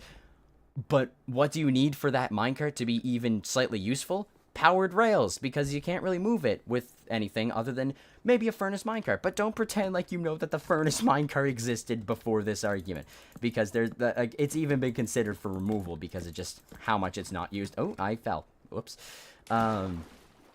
But yeah, you need power rails. So what do you need for power rails? Gold and redstone. And what do you need to get gold? An iron pickaxe. Again, what do you need to get redstone? An iron pickaxe. So iron tools, I don't get what you're crafting, like, that is so much more important than iron tools in that moment. That's what I never understand about wanting to save your iron. And again, like, from my personal experience, iron isn't hard to find. Again, other people might have difficulty finding iron for whatever reason. Maybe they're just really, really unlucky on every world they make. But me personally, I've never had trouble, like, finding iron. Like, I always find iron relatively easy. But yeah, I gotta catch up on chat. I know there's like a couple messages that came through during my little rant there. I'm sorry I didn't read them. I'm gonna get to them now. Speaking of, yeah, I don't see the point in the way they made it. They should make iron hard to find or something.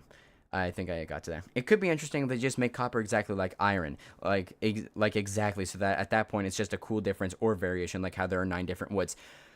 That wouldn't really work because copper drops like 3 to 5 raw copper per block, where iron only drops 1.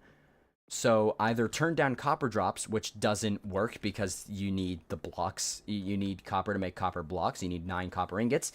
Or you turn up iron drops, which also doesn't really work because that means that now there's too much iron and it's too easy to get and it's not really that hard anymore for other people who say it's too hard. And also, like, now, and also just making copper and iron like the same tool tier, like, that just kind of doesn't really work out. Like what's the purpose then? Like, why? Like we just completely removed a tool tier from the game at that point. I think I like the idea that when you first get copper, it's as tough as diamond. The more durability goes down, the less powerful it gets. Yeah, that's what I thought with the oxidation states idea. I wouldn't say tough as diamond. I say put it between iron and diamond, but make it not stay that way. I think we shunned the copper tools too hard. I can definitely see somebody somehow finding it relevant to their run, like a quarter of player runs might find it useful. Yeah, there's definitely gonna be people who will find copper tools useful. I'm not denying that. But I just don't see how it's like going to be a big impactful like feature that warranted a new tool edition and a new tier of stuff and all that, you know. So I personally would use copper mainly just for golems and iron, but I can see where copper tools come in. I think copper golems work. I think copper tools work. No. Walk that back. I think copper golems work, and I think copper armor works. I just don't think copper tools work. I think copper armor works because, like I said a while ago, there's no real tier before iron except leather and chain. Chain doesn't count because chain's basically not even real. But leather, you need to get lucky with cow spawns, and it's just annoying to get leather armor in general, so nobody crafts leather armor. So iron's the first tier of armor usually craft, but it's the 3rd tool tier, so it's kind of weird. So we needed a tier before iron in terms of armor, not tools. I think copper comes of I can't talk. Oh my god. I personally no wrong with oh my god. I think copper comes of most use whenever a player dies, because think about it. If a player keeps dying, eventually they deplete the iron due to their items breaking. What's left over? Tons of copper. Yeah, I understand that. I do. That is definitely a valid point in defense of copper stuff. I definitely understand that. But at the same time, personally, I don't see myself using it that much because... Well, you know what? Maybe I'm not going to say that because that makes me sound like an arrogant asshole. You know what? Fuck it.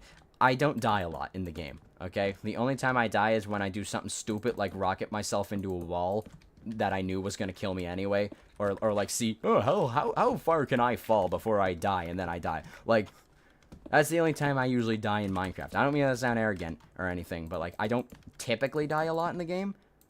Especially once I get up there in a world, like Iron. But...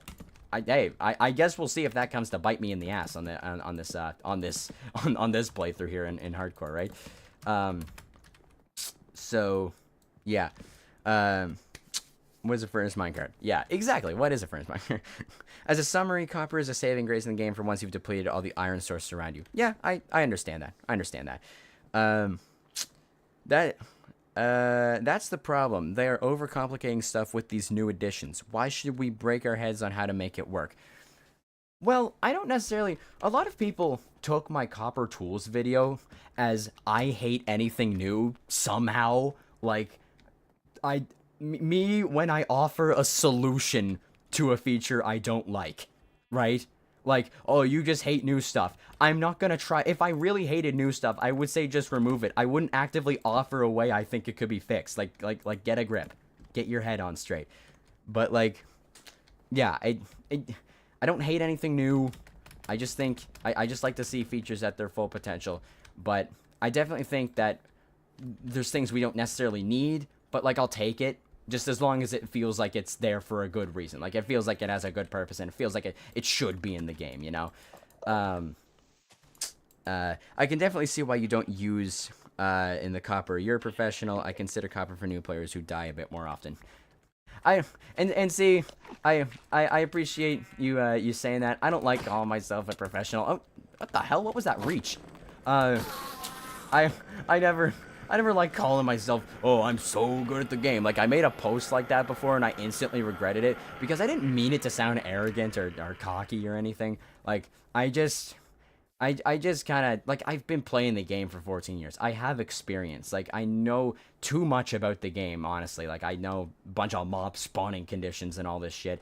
Like, I know a lot about the game, and it just makes it harder for the game to be challenging in that regard. But I never like saying, oh, I'm so good at the game. Like I said, I made that post, and I was like, I instantly regretted it. But yeah, I definitely understand Copper Tools being for newer players who die more often, and I can understand why it's a good feature for them, why they like it, why it's a nice appreciated feature. Ender Reach, yeah. I played the game since March 14th, 2014. That's awesome that you remember the date too, because all I remember is like probably November 2011. like that's about as much as I remember. I've played the game since March 14th, 2014. I remember the date on my mouse computer where I used to play Minecraft before I spilled soda on her keyboard. No. Like the Family Guy clip with her. They used to make me sort the recycling at the cave, and the stuff in the cans was still of soda, and they get kind of sticky. I don't know why it made me think about that. It just did. This current account, so this isn't my original, like, account. My original account was created in 2011. My brother actually owns that account. That's still his main account, because I was younger, so I guess I just don't get privileges like that. But my account was created on March 31st, 2016. And I remember that because it was Easter. So, yeah. This account was created on March 31st, 2016, so this account's actually almost 10 years old now, which is actually kind of crazy. 1.7.5 is where I'm coming from. 1.7.5. Oh my god. Speaking of 1.7, that update has the most hotfixes. It had 1.7.10. That was the last hotfix for 1.7. We're on 1.21.8 now. I think 1.21 is going to set the record for most hotfixes for an update. Mark my words. It's going to happen. It's going to happen. Nowadays, I have my own laptop, yeah.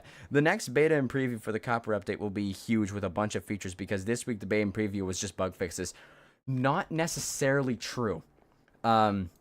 Usually, once you get to a point in an update, like this has been the trend for years now. Usually, once you get to a point in an update where the next snapshot and stuff is just bug fixes, that usually means it's done. Like, that usually means that's about all you're gonna get in terms of updates. So I wouldn't hold my breath too much on new features coming to this Copper update. I think, like I said at the end of my Copper Tools video, that what we're seeing now is most likely how Copper Tools are gonna end up in the game. But I you know what? I'm hopeful. Maybe we get more features. I would love to see more features in the Copper drop. Like maybe not only is this Copper drop, but maybe we could add more losers of the mob vote. That would be really cool. That would be a fun little thing to do for the update. But I really hope, I do hope we get more features in this drop. I hope this isn't the end of it, but it could be. It could very well be.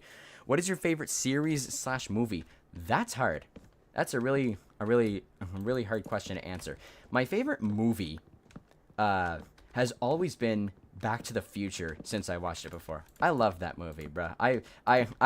It was basically a tradition for me, a yearly event where I would watch the Back to the Future trilogy at least once a year.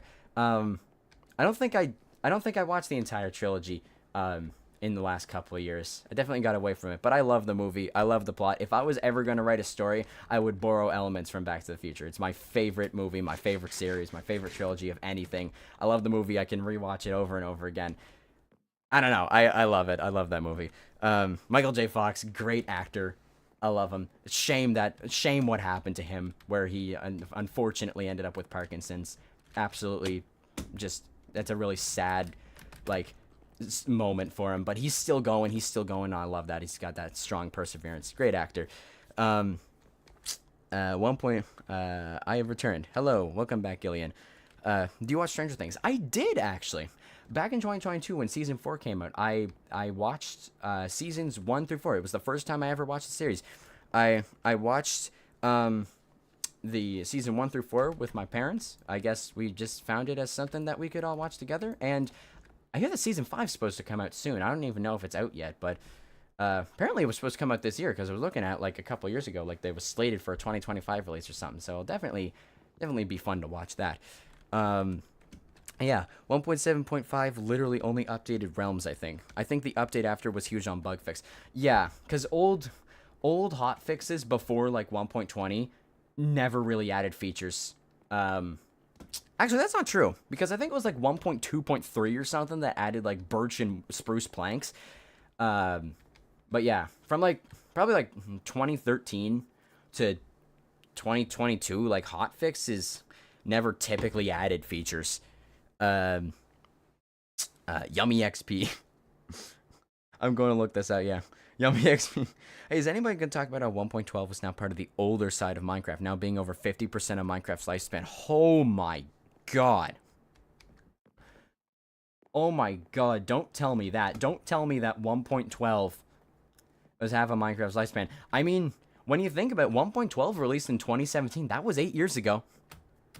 Holy crap. I remember my favorite version of Minecraft for a long time was 1.11.2. I don't even remember why it was my favorite version. I just always loved 1.11.2. But holy, like, 1.12 is a major modding version now. I like how every couple updates there's that major modding version that just happens to be it. I love that. Yeah, that's actually crazy. Yet here we are still calling 1.8 old Minecraft. Yeah, 1.8 is going to be 11 this year. That's actually kind of crazy, considering that, like, 1.8 PvP is still alive. Like, that's actually kind of crazy. It's November. Oh, season 5's coming out this November. A Stranger Things. Oh, that's cool. I will definitely watch that. Have I been on one of your streams before? It's unsettling to hear someone say my name correctly first try. Yeah, you definitely have, because you're like the number 2 XP chatter right now.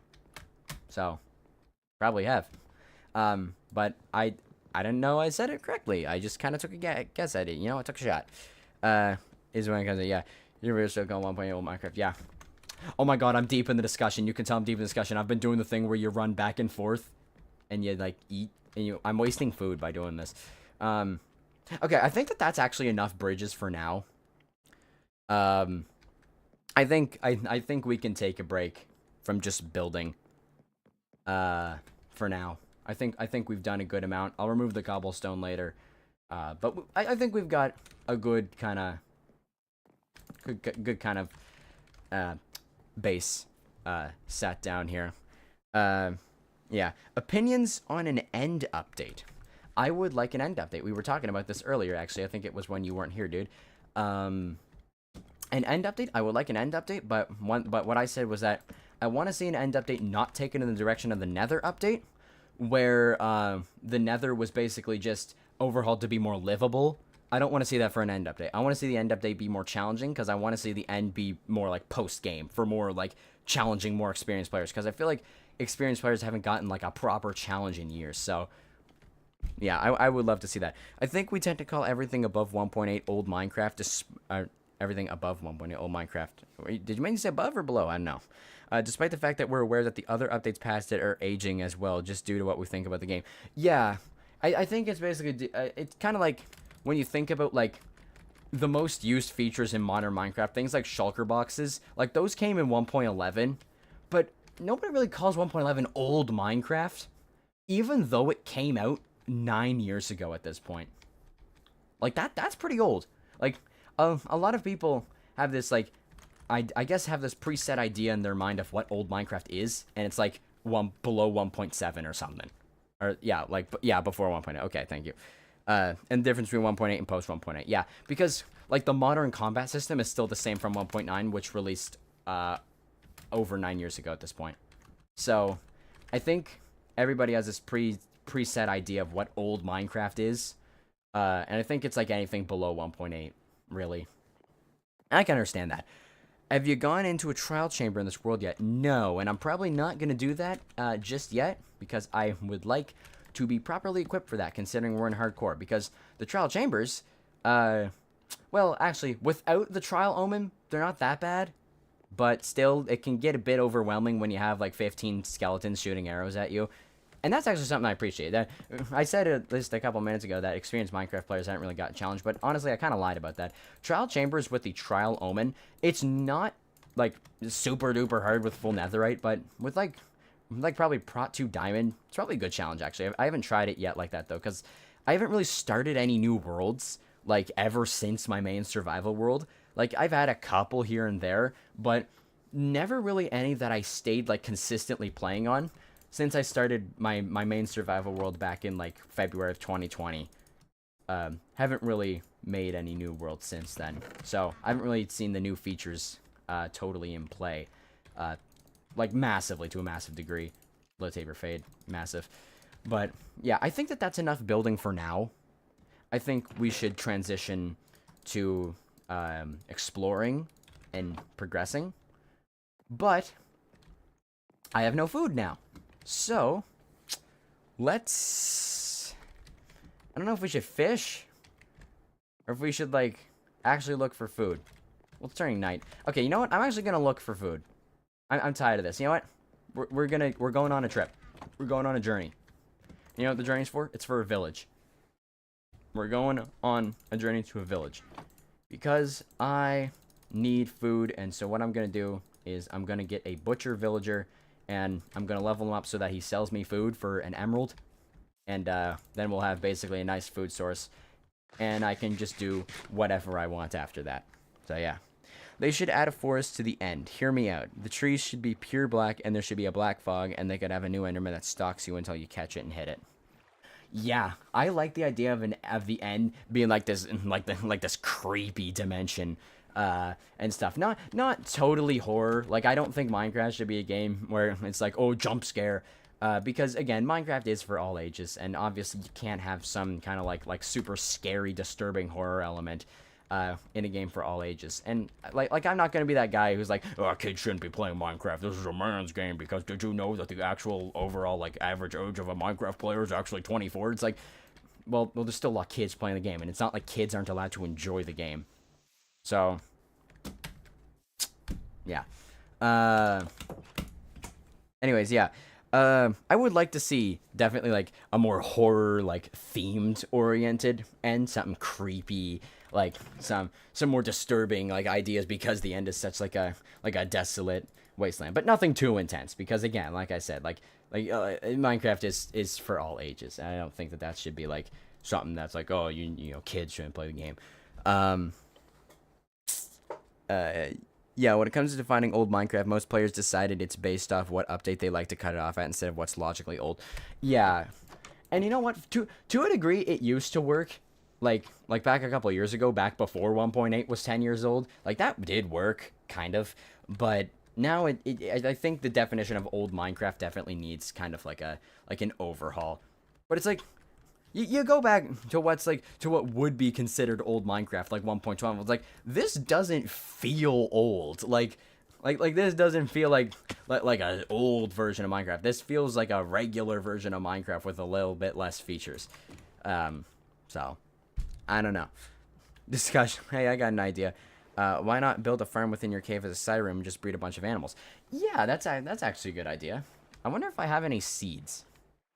If I have like wheat seeds, actually, I want a carrot. I want carrots. Carrots are like top 10 underrated Minecraft foods. Okay, carrots, awesome.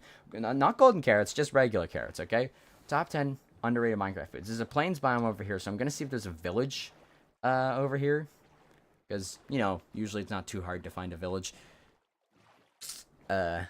Discussions made you hungry. Yeah, actually, I am kind of hungry right now. I could go for some food. I'll eat after stream. Make a McDonald's for the butcher. That would actually be hilarious. I'm gonna put like a little built-in McDonald's in my cave house. That would be awesome. I should actually do that, low-key. But I'm loving it. In my opinion, the Nether is in due for another update. It has 5 biomes and 12 mobs, while the overworld has 54 biomes and 62 mobs. Yeah, the Nether update. The Nether could do with another update. Like, the ocean could do with another update. Like, Update Aquatic is 7 years old now. Actually, no, tomorrow. Tomorrow, Update Aquatic's going to be 7 years old. Because I remember, it released on July 18th, 2018. Or was it July 18th? I think it was July 18th. Or maybe it was July 16th. I don't know. But Update Aquatic released 7 years ago. Like, the ocean could definitely do with another update. What's that? Oh, it's a room portal. I thought it was a village, like generating on water. I'm sad. That's okay. I'll go get the portal.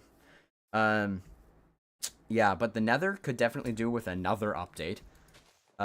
Maybe just honestly, maybe just like a drop. That's something I could see actually working, is a drop that introduces new Nether content. Like maybe a couple things, to kind of spice it up a little bit.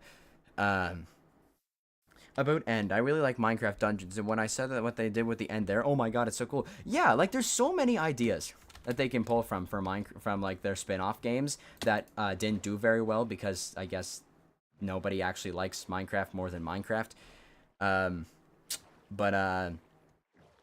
Yeah, there's definitely a lot of ideas that can be borrowed from the spin-off games and cool things that they can do for an update.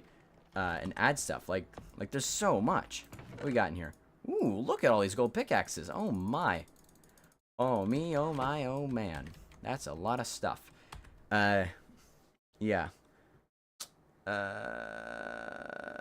Let's see, more chats. I think pigs might actually be better than cow breeding. Well, cows give you leather too, which I would also like to have a bit of, because I do like the idea of like having books and item frames and stuff.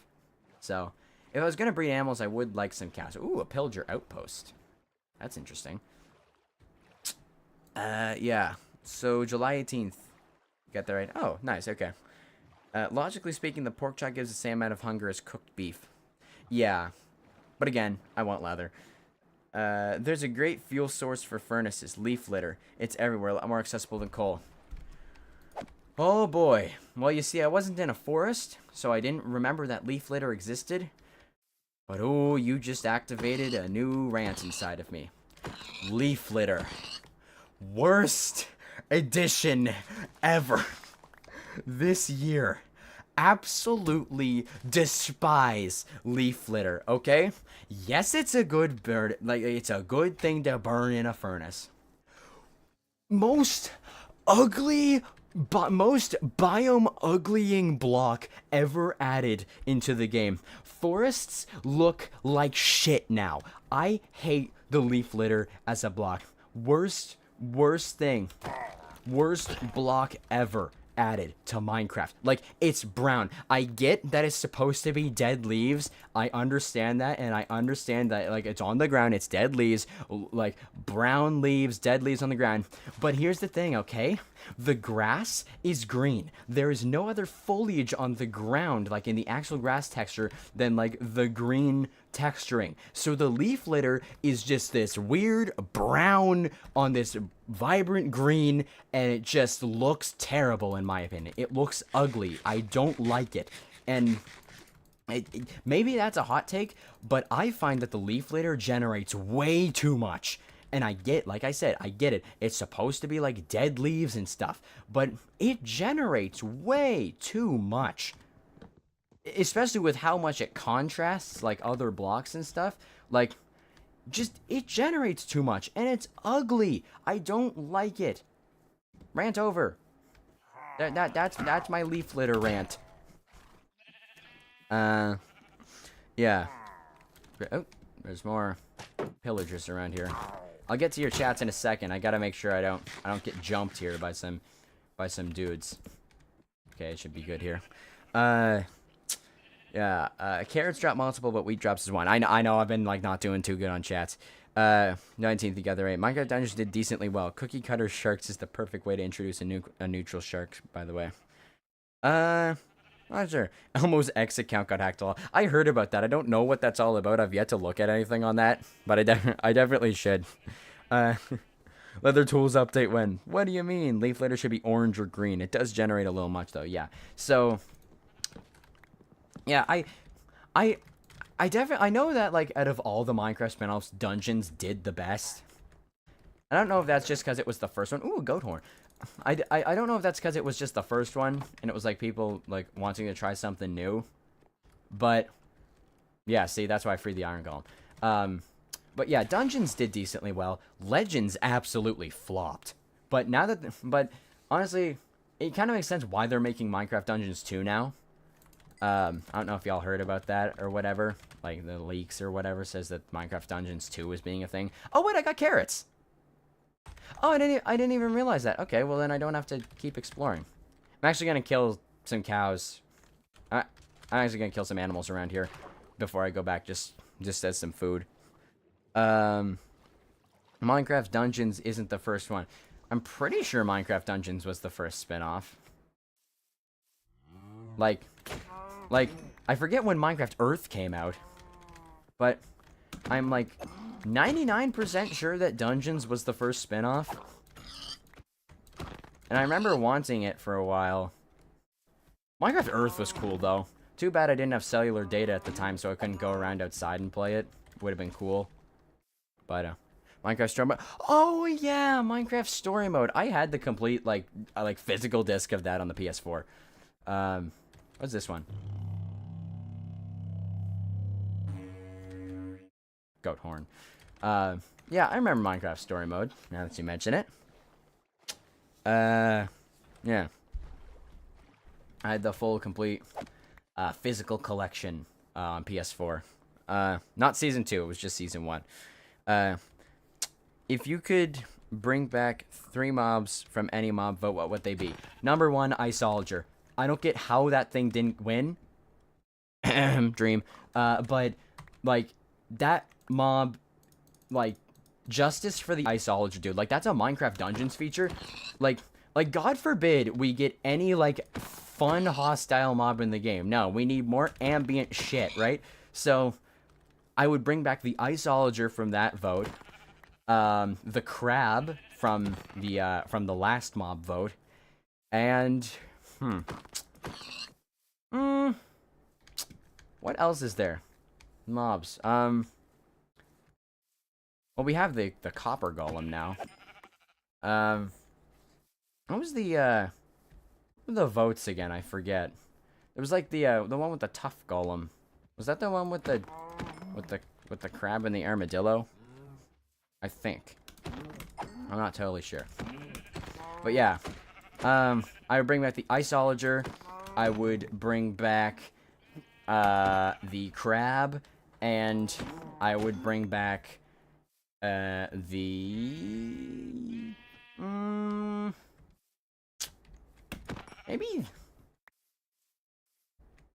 the tough golem. I don't know. Anything but the glow squid. Remove the glow squid. Low key, worst mob ever added to the game. If you like the glow squid, good for you. I don't really care. But, you know, I don't like the glow squid. I think that we could have given the glow functionality, the glowstone, would have given it another use. pretty nice, but yeah. Alright. I choose the 3 losers from the first vote. Yeah. Dungeons wasn't the first one I remember straight away, yeah. I actually really enjoyed Dungeons. I think it only suffered from lack of updates. Yeah, I remember they discontinued support for Minecraft Dungeons, like, oddly early in its lifespan. Like, they just stopped making DLC for it. Which is kind of weird, because I feel like the game wasn't doing that bad. Like, it was definitely less popular than regular Minecraft, no doubt, but, like, the game couldn't have been doing that bad to, like, the point where they had to discontinue it, right?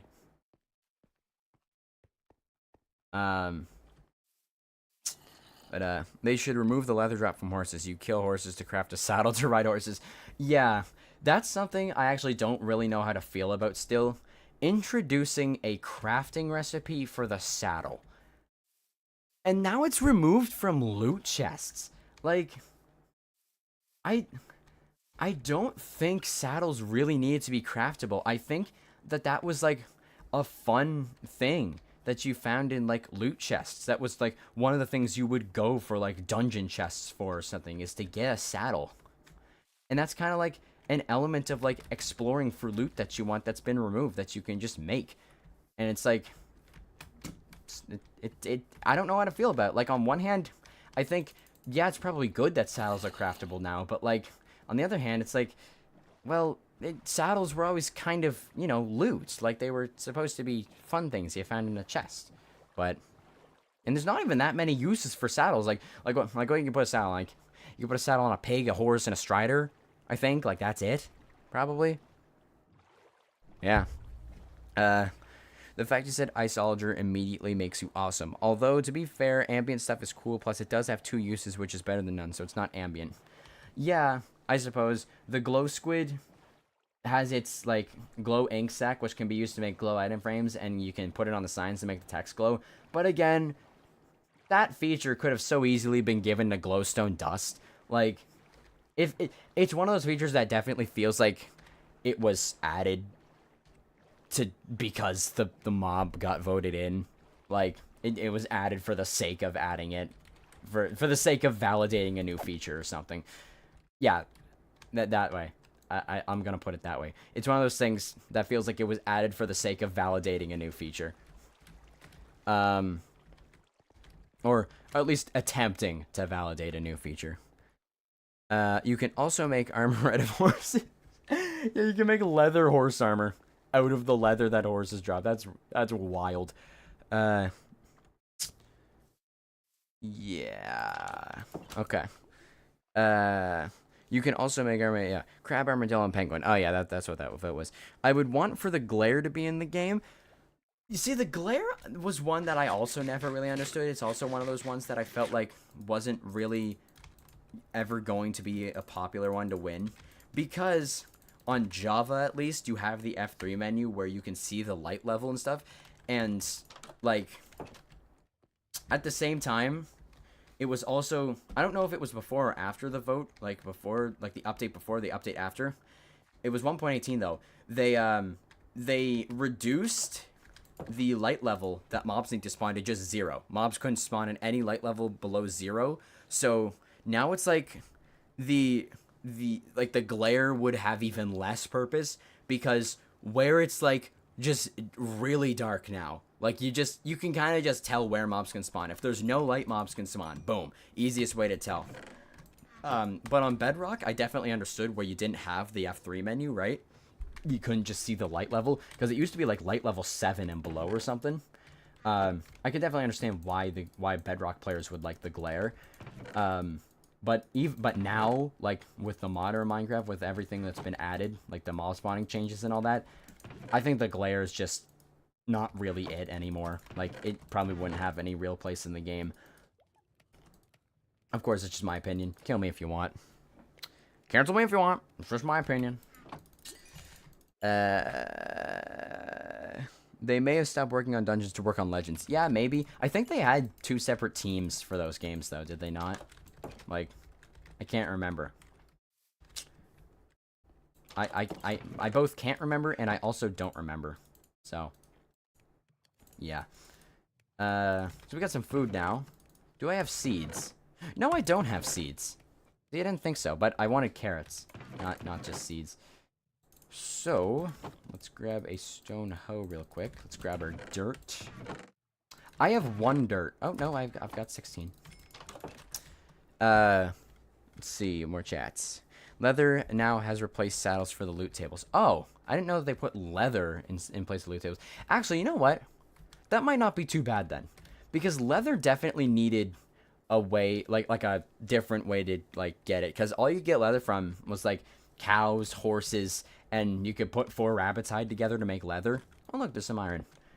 But, like, leather, for things like item frames are oddly expensive because leather just is sometimes really not the easiest to get because you basically had to kill mobs to get leather. So I appreciate leather actually being in the loot table now. Still don't know if I totally appreciate saddles being removed from the loot table because that's always been a loot item and it kind of makes finding stuff fun.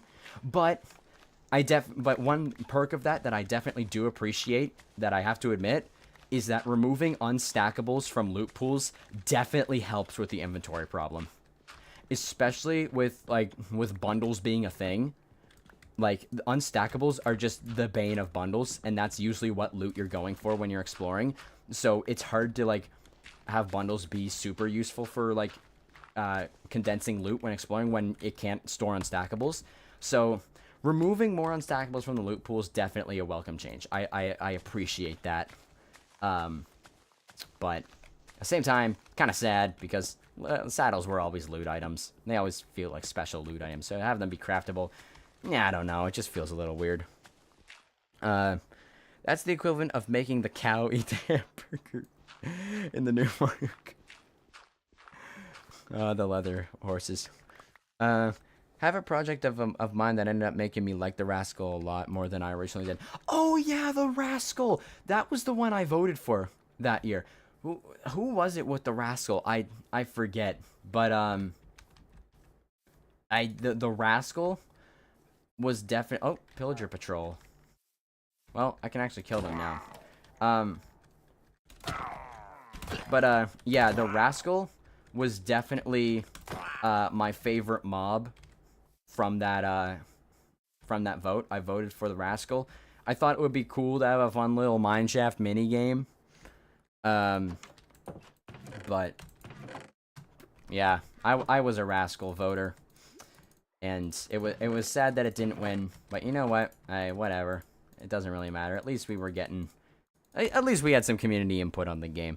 Legends is the worst spinoff. I played it like one time and got bored. Yeah, I bought Legends for $40. Same. Like, I literally played it once and never touched it again. It's just me. Like, I didn't really like it. Well, they could pull a copper golem and rework it, like handing the glare torches will make the glare scurry the cave and place them for you in a 5x5 radius per torch. Yeah, that could be cool.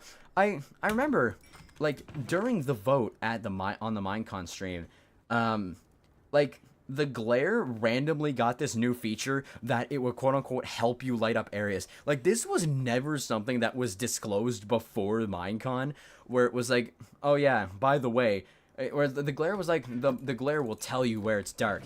And then, like, once Minecon hit and the voting was about to open, randomly, they just dropped the idea that now it's gonna be able to help you light up areas. Like, that would have been nice to know in the past.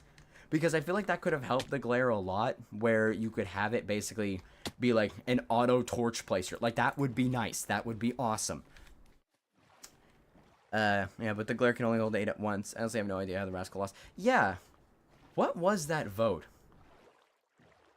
Was that the one with the sniffer? Hold on. Let me look at the wiki.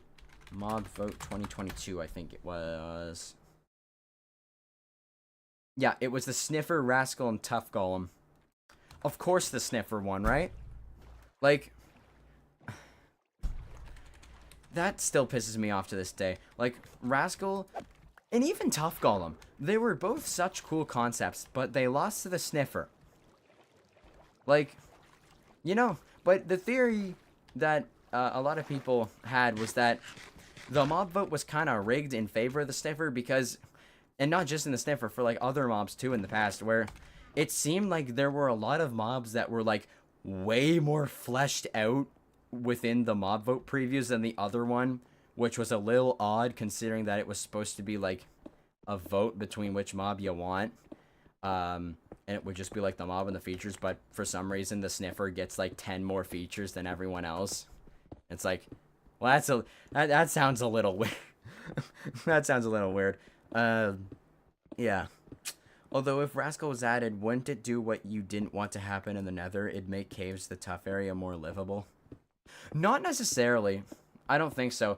It would be. I look at it like a fun mini game because it was only supposed to spawn in mine shafts, I think. But it was supposed to be like a fun hide and seek mini game, where it would basically just let you live, not let you live, but like give you like a reward for beating the mini game,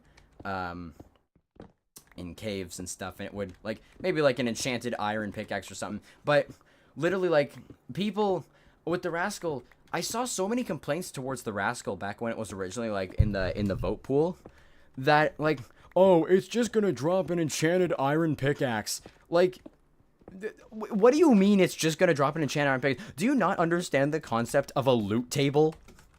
Like, obviously it's not just going to drop an enchanted iron pickaxe. And it's funny because now we've got people saying, "Oh, copper tools need to be in the game because we need like a faster tool, and we need a tool to like validate, you know, like in between stone and iron. I want a tool that doesn't require me to go to the next tier." But literally like a couple of years ago, they were complaining that the Rascal was gonna drop a quote unquote useless enchanted iron pickaxe. Now it could also be a Goomba moment. I'm gonna say that right now. It's probably a Goomba moment, you know, where it's not the same group of people complaining about the Rascal Iron Pickaxe that like praise the copper tools for being this saving feature or whatever. That it probably is Goomba fallacy, but you know, I just find it kind of funny that that's kind of how a switch up went. But again, it's probably not a switch up. It's probably just different groups. Yeah.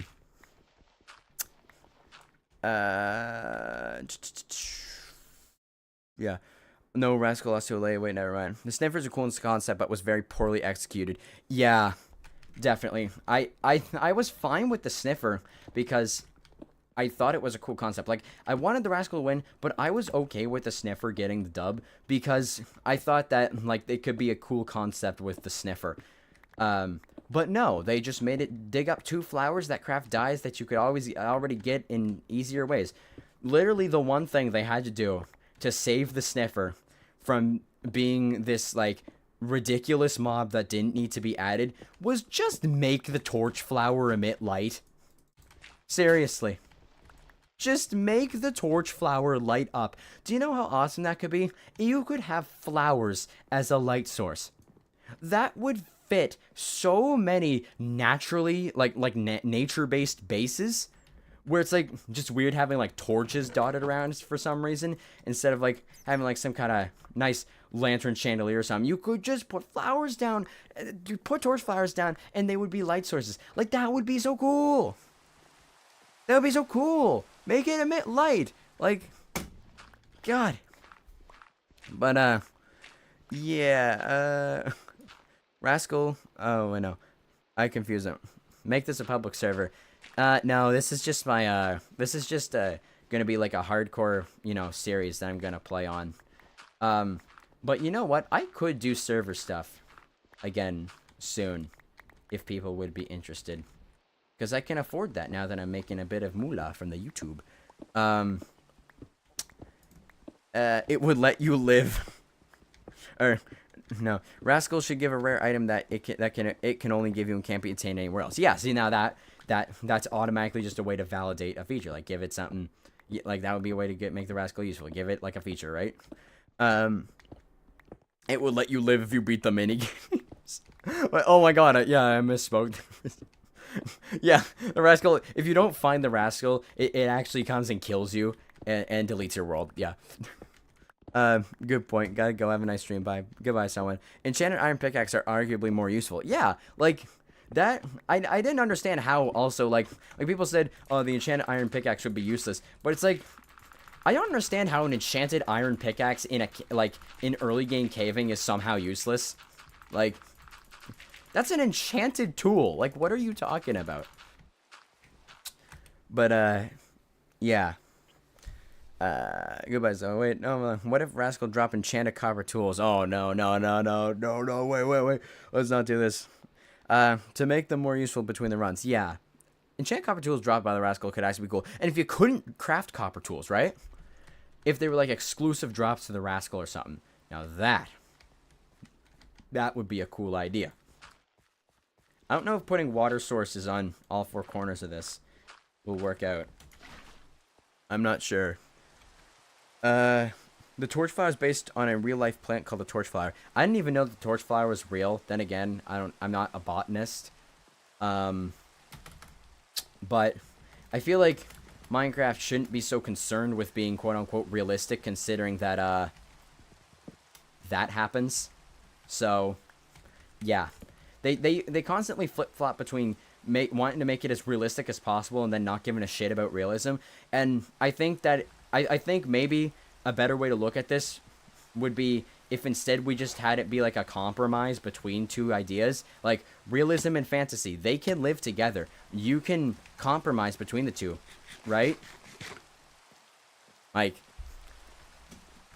the thing about copper is you wouldn't go out of your way to get it by mining and using your coal on it. So what if the Rascal gave you copper tools? Yeah, I can see that. That's definitely a good idea. Alright, I'm actually gonna make a small infinite water source just right here. Just so that I have that, so that I don't have to go like all the way back down and swim back up. With enchants. Yeah. Yeah. See, copper, the whole idea behind copper tools, I like the idea of giving copper a use.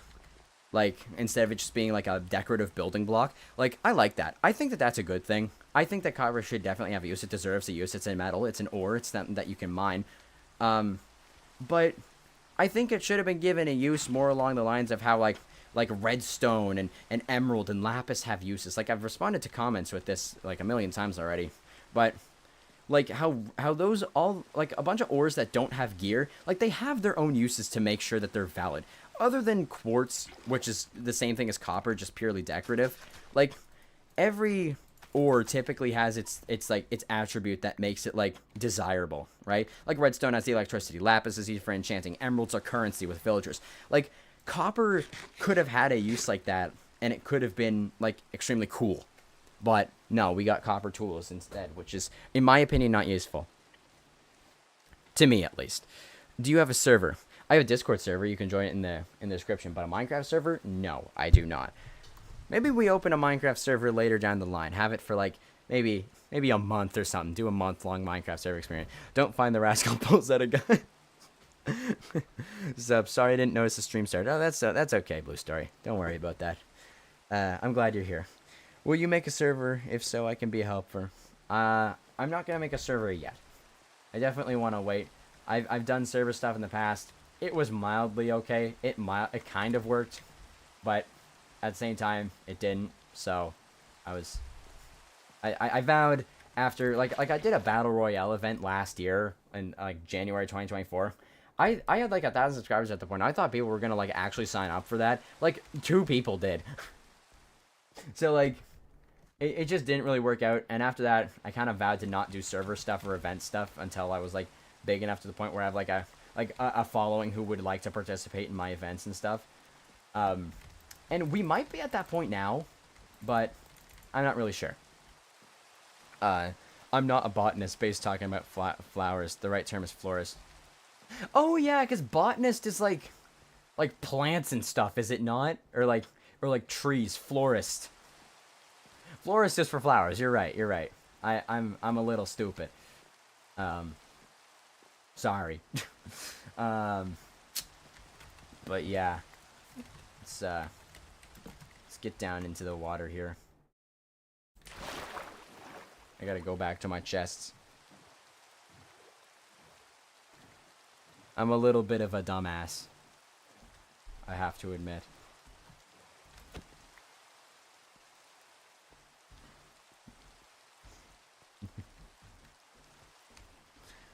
But by the way, if you read my comment on your Elden Ring stream, but I was copper tools, copper armor, jumper's wife, etc. It was kind of funny.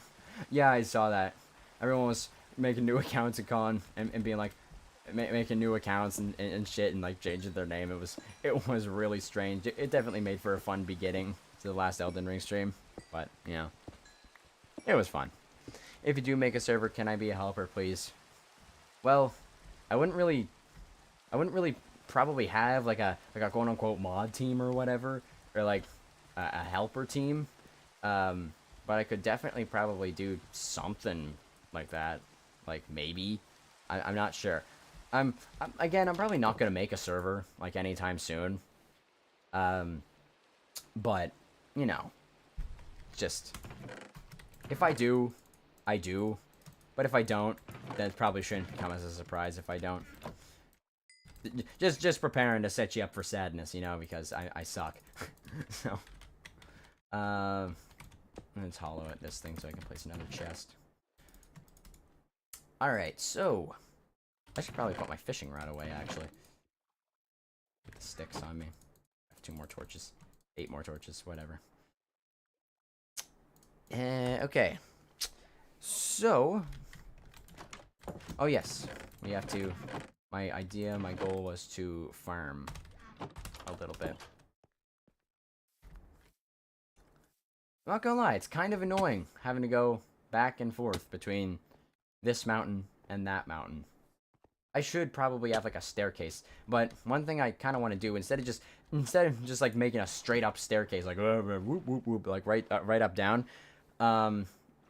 I want to kind of like have it descend through the mountain, right? Like through the caves to make it a cool thing. But honestly, what we have right now, I think works.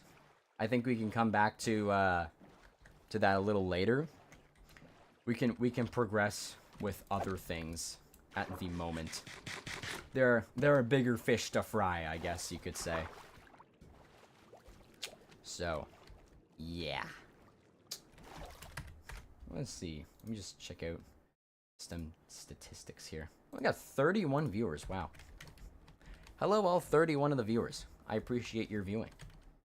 You are appreciated. Oh yeah, I have a chest here. I forgot. Okay, well, let's grow some carrots here. I know I have pork and beef and all that, but like, I want a renewable food source. Something that I don't have to like constantly go back out to get. So, carrots. Carrots are underrated food source. Top 10 food in Minecraft. IMO, in my opinion. Short for in my opinion, by the way. I don't... Oh yeah, this is gonna reach all the way. Okay. This works. Not sure if I'm gonna be able to make a full, like, place, or a full farm with all these carrots, but we'll see. I'll probably get a decent little garden going. Sup, I'm 1 of 31. Yeah. I definitely appreciate having a numerous amount of viewers. Oh, there's not enough light here to grow and to plant stuff. That's hilarious. Yeah, I'm not gonna... I can only go to there. But you know what? That's carrots. It's growing. They'll grow up into carrots. And my food my food will last me until then. So I'll be okay. Alright. What to do now? I have no idea. Spam W base. Chat, can we get some W base in the chat? Can we get some W base in the chat? You don't have to. You don't have to. Don't worry. Okay, so what we're gonna do now? So we're gonna take a bit of a break from building. I know. Actually, wait, no. The stream is called "Building an Epic Oceanside Cliff Base." So maybe I shouldn't take a break from building.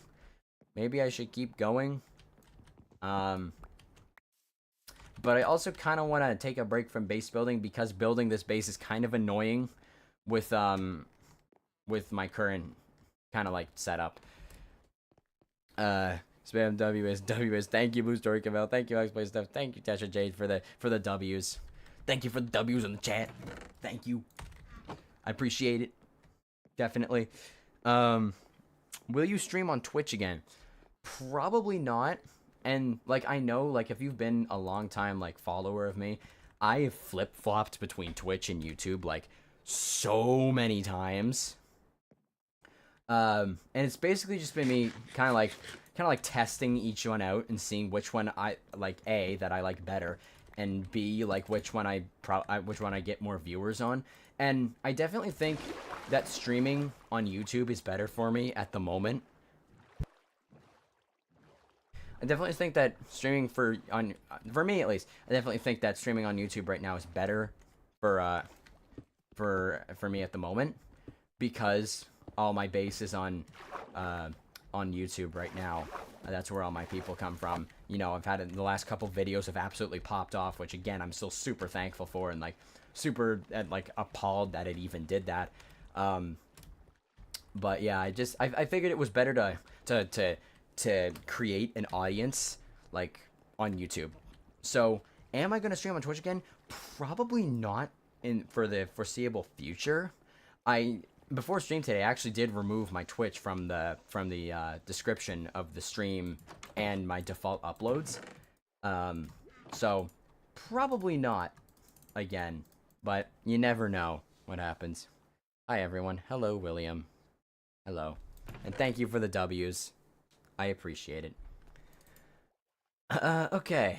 So, oh yeah, remember when we fished up these crazy bows? Alright. So now, looking at the base now, look at that. That from the cliff. Ain't that cool? It's gonna look even cooler when I have all the pillars going down from the side, but still waiting for 1.21.8 so copper can come out of my world. I've died 20 times in a 7-episode series I made. My death to vid ratio is insane.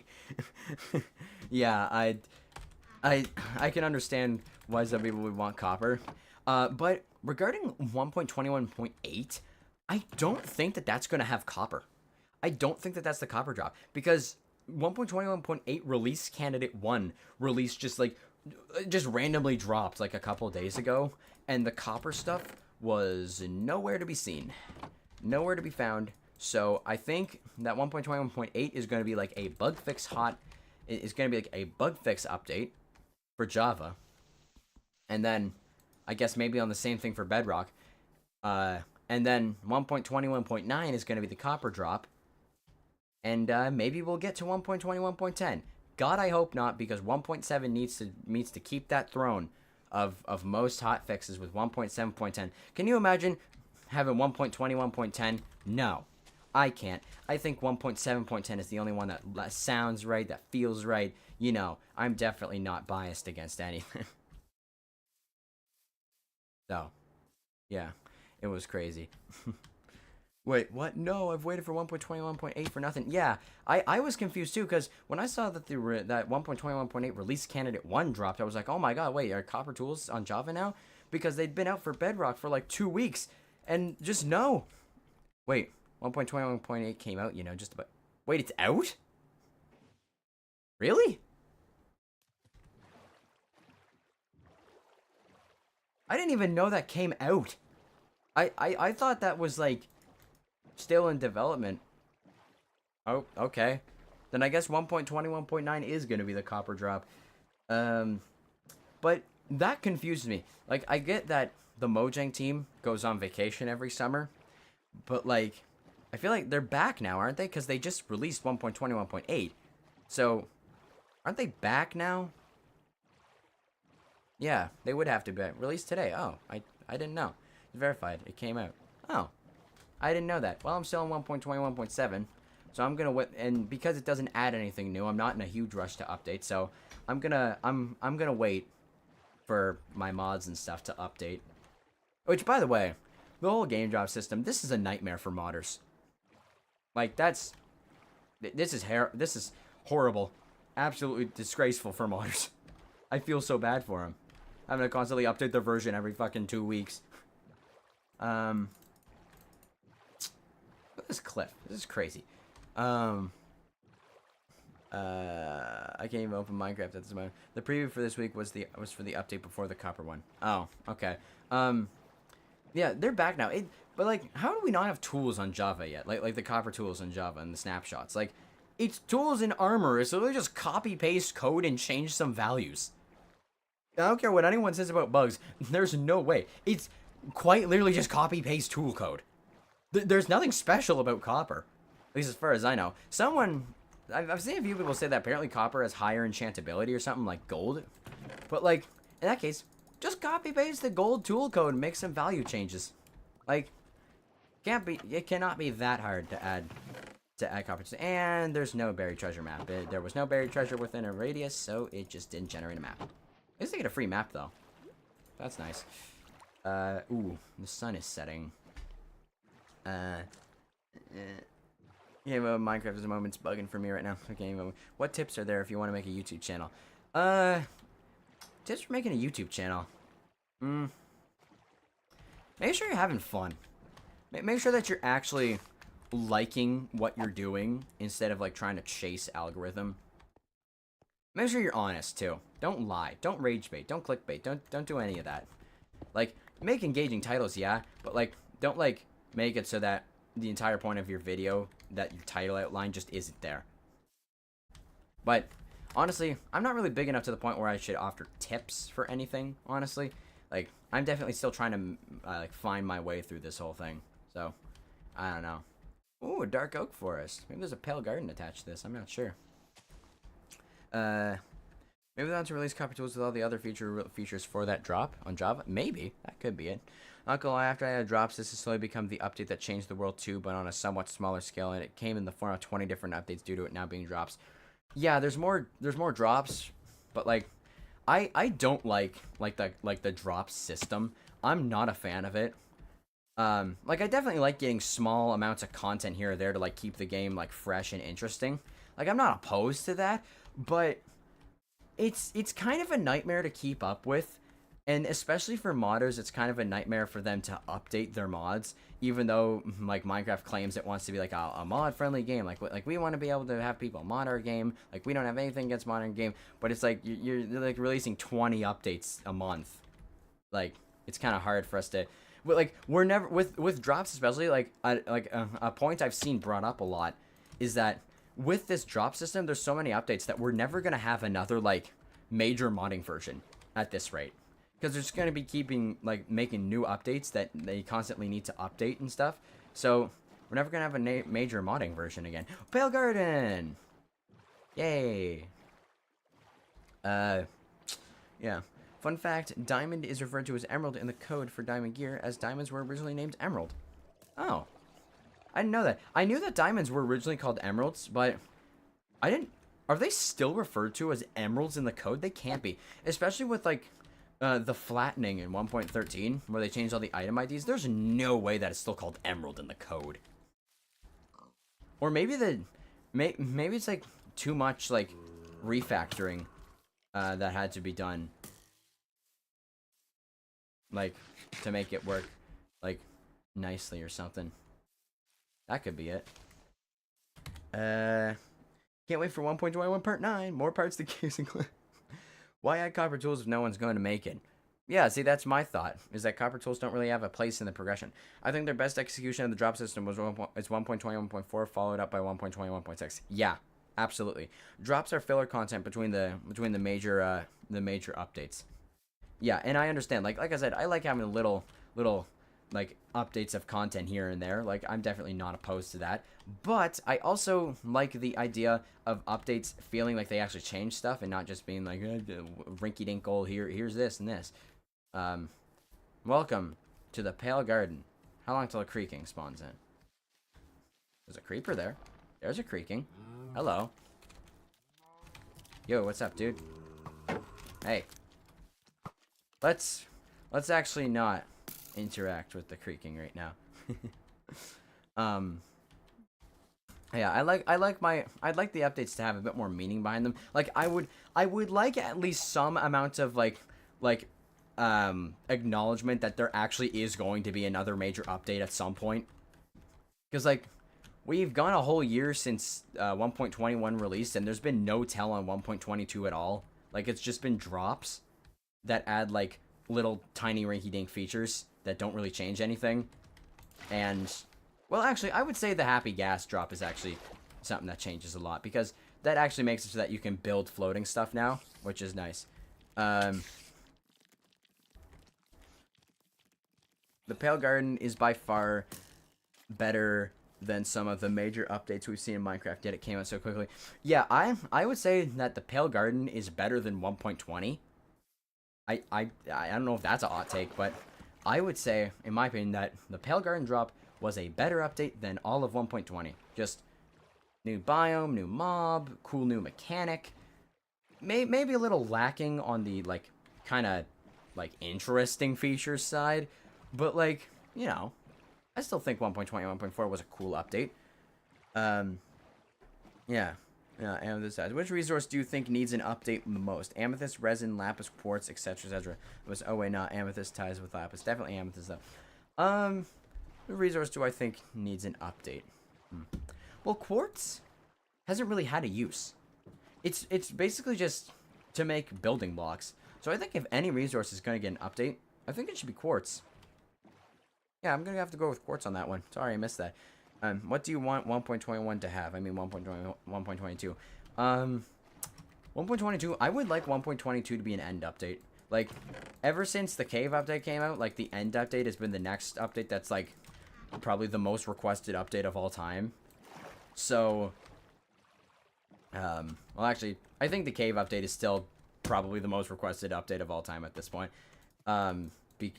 Just because the sheer amount of people who were wanting it before it was even a thing. But end update is definitely number 2. We need an end update. The end severely needs to be updated. It desperately needs to be updated. Whatever, however you talk, I don't know. Yeah, the end definitely needs to be updated. It needs some new content. It needs a refresher or a refresher, whatever. However you talk, right? So I would like 1.22 to be an end update. You know, netherite is less versatile than diamonds, iron, leather, and stuff. Well, netherite's kind of a thing where, well, they actually even removed the recipe from netherite. They changed the lodestone to take iron instead of netherite. Yeah, netherite, I think netherite right now functions fine as just a tier for tools and gear. Like, it's definitely a resource that feels like it's made to just make weapons. Because it's endgame and all that. Maybe Mojang actually is making a whole big update, bigger than even the Nether update behind the scenes for a while. They could be. They could be, and I would like for that to be the truth. I really would. They simply use drops as filler. Yeah, I think there are too many drops. I think that they're fine. Like, they're finely spaced out. Like, I don't think that there's, like, too many drops, but I think that there could stand to be, like, a couple less drops with, like, more features instead. Like, I definitely think that that could be beneficial. Especially because we finally have Whitewood 1.24, 1.4. Finally, it took 15 years to have a basic color. Yeah, I think pale wood could be cool. Quartz is used to craft daylight detectors, diorite, granite, observers, and redstone comparators. Oh, yeah. I forgot that quartz was in recipes like that. I would have remembered if I was actually going to make those things, but I definitely did forget. Thank you for reminding me. Although, I do think that 2 of those recipes, specifically diorite and granite, you can't really call those, like, actual recipes that people use. Because, like, let's be real. You're not crafting diorite or granite. You're making, like, you're going to mine for those. You ain't crafting diorite and granite. Be real.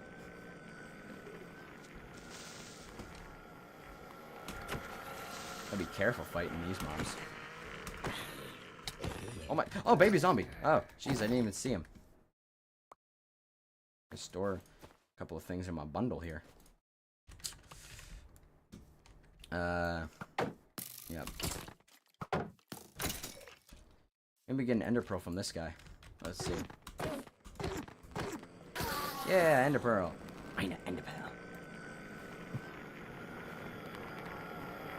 So craft a couple of those, or put a couple of those in the bundle. Alright. Buried treasure's over here. Also, is it still called a daylight detector? Like, or is that only in like a specific language? Because I swear it used. Okay, this isn't good. I swear it used to be daylight sensor. I'm always gonna call it a daylight sensor. I don't care what anyone says. It's a daylight sensor, not a daylight detector. That's a stupid name. Oh my god, the amount of zombies that spawn from just hitting those guys. Don't go out like Phil's in now. Yeah, I'm gonna try not to.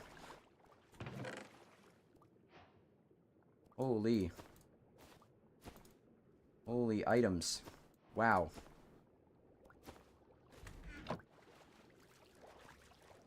They changed the daylight detect. If you can craft stone tools using cobblestone, deep slate, and blackstone, why can't you use granite and andesite specifically? Yeah, that's actually a valid point. I would definitely like to see like a nice quality of life change to where you can craft stone tools with diorite, andesite, and granite.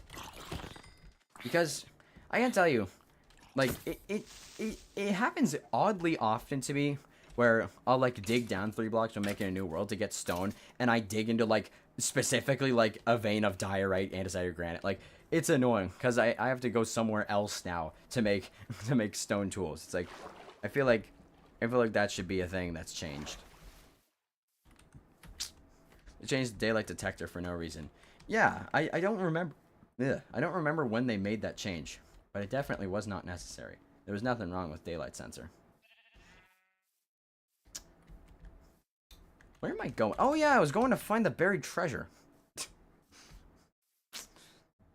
You know what we need? A builder's update. I think everything besides wood is lame. Well, I think builders constantly get an update every update. I don't think we need a whole update dedicated to just builders, because whenever new blocks come in, it's basically a builder update now. So, yeah. Special case. Wood allows you to make doors, trapdoors, with special occasions like iron and copper. You can use granite, andesite, diorite, and their pos variants to make stone cutters on bedrock. Why? No. Really? I didn't know that.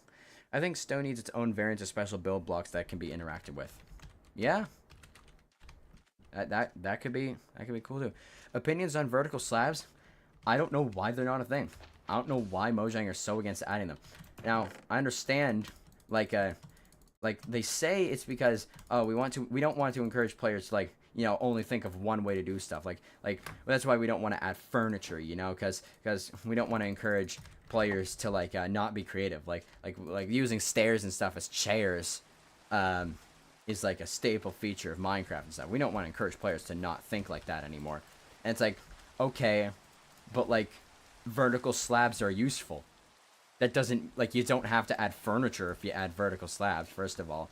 Even though that's not really a relevant point. I just thought I'd say that. But vertical slabs, I feel like vertical slabs should be in the game. Like, I've played mod packs with them. They are so nice. They actually make building stuff a lot easier because you can add some fun little details onto it with vertical slabs and not have it be, like, atrocious. And you can even make half blocks with it. Like just half blocks you can walk on with vertical slabs. Unlike half slabs, or not half slabs, unlike slabs. A half slab would be a quarter block. Unlike slabs where it's like you just cut it in 2, and now you got that and that. So yeah. Oh, there's the Pale Garden again. Alright. I think we can go home now. Most part. I think we've seen what there's to see. I'm surprised with how little structures I've found. Like, I found 2 shipwrecks, an ocean monument, a couple ruined portals, but like no major structures like a village or anything. Like, I'm surprised at that. I'm actually very happy with that because I didn't want structures to be like super easy to find for me. So I'm very okay with that. What if nature update? Nature update could be cool. But I think we already got that with the spring update, the spring drop. By builder update. Oh, just Night Watcher doing burpees in his bedroom. Hello again. Welcome back to the streams, dude. By builder update, I mean adding actual variants to build blocks that exist, but not the block kind, but the door and trapdoor. Imagine a stone and glass door trapdoor. Oh! Oh yeah, okay then. I definitely agree that would be a cool update to get like all the trapdoor variants. It reminds me of 1.14 when they just randomly added a bunch of like slab, wall, and stair variants of blocks. Like that was a nice just like little addition that they did. I enjoy that. Blackstone is supposed to be the equivalent of cobblestone, but yet you can't craft it with a dispenser observer piston, even though they all just got cobblestone. Why? Yeah, Blackstone's weird because it has a couple of recipes that it can be used interchangeably with stone in, and then it has other recipes that it just can't be used interchangeably with stone in. Because I can do brewing stands, I can do furnace, I can do stone tools, but then it just can't use like pistons. Can't do like dispensers. It's like weird.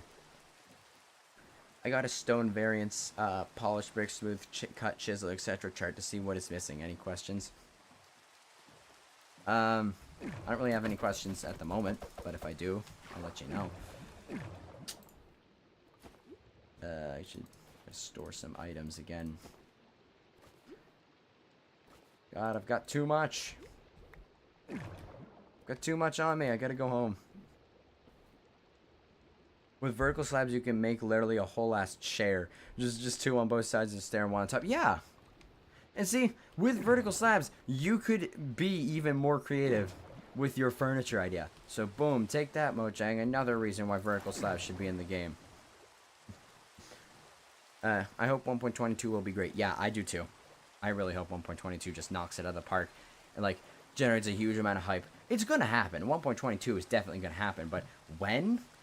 I have no idea. That's the thing. I think if updates focused on certain playstyles and each community could have it, I think if update, God damn it, let me restart. I think if oh my god, I think if updates focused on certain playstyles, each community could have it a lot happier on their end. Like on rotation, they could focus on redstone and then build their blocks and then adventures. Yeah, I can see how that would work. And actually, that would probably work really well. I think that there would definitely be a lot less unhappy people every update if that is how they decided to do it. But, well, you can't have everything, right? Speaking of chairs, opinions on adding basic furniture. Are you having a stroke? Yes, apparently I am having a stroke. Chairs, I don't think furniture should be in the base game. I like furniture mods and stuff, but I don't think furniture should be in the base game. I agree with Mojang on not adding furniture because there's already ways you can make it yourself, and it's a nice creative opportunity.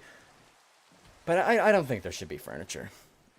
Imagine the hype we will have once 1.22 will finally release. The contrast between no content and just filler to this. Yeah, absolutely. 100%, dude.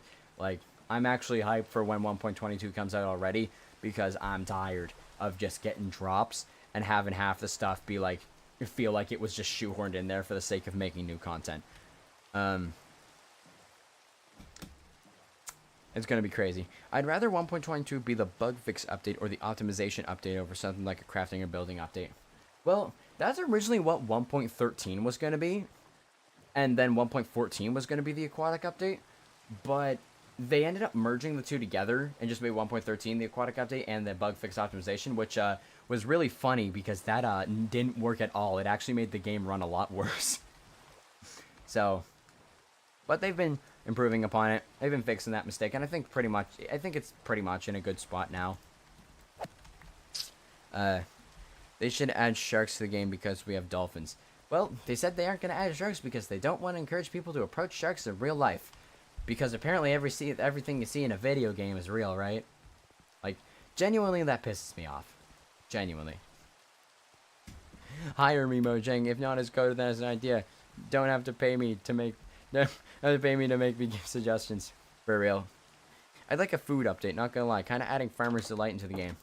Yeah, a food update would be cool. Adding, like, more types of food and stuff. Just, don't make it like the Spice of Life update. I don't know if anyone has heard me crash out about the Spice of Life mod. That is my least favorite mod of all time.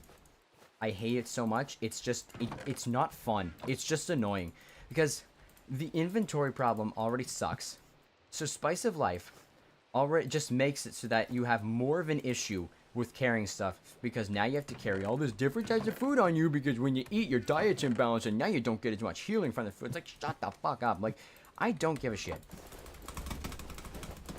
Genuinely, worst Minecraft mod ever. Spice of Life.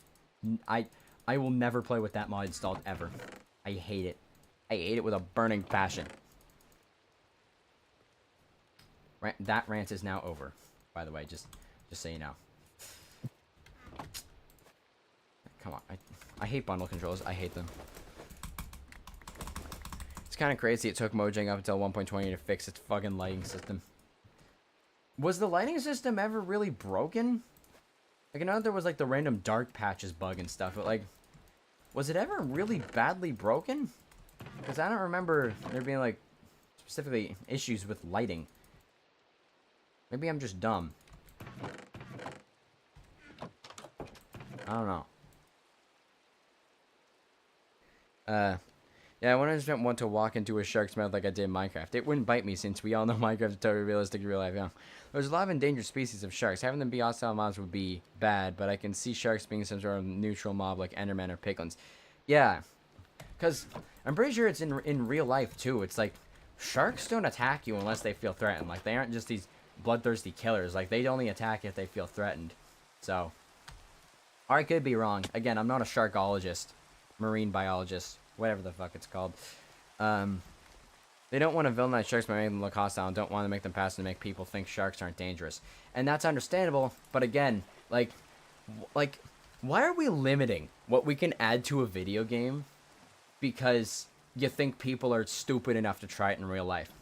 Like, I know I said earlier that the end shouldn't be like this horror-themed dimension with jump scares because kids play the game and stuff, but, like, genuinely, we should not be limiting things because in real life it's different or whatever. Like, it's a fantasy game. I can eat a whole steak in 1.5 seconds. I can save myself with a puddle of water. Trees float.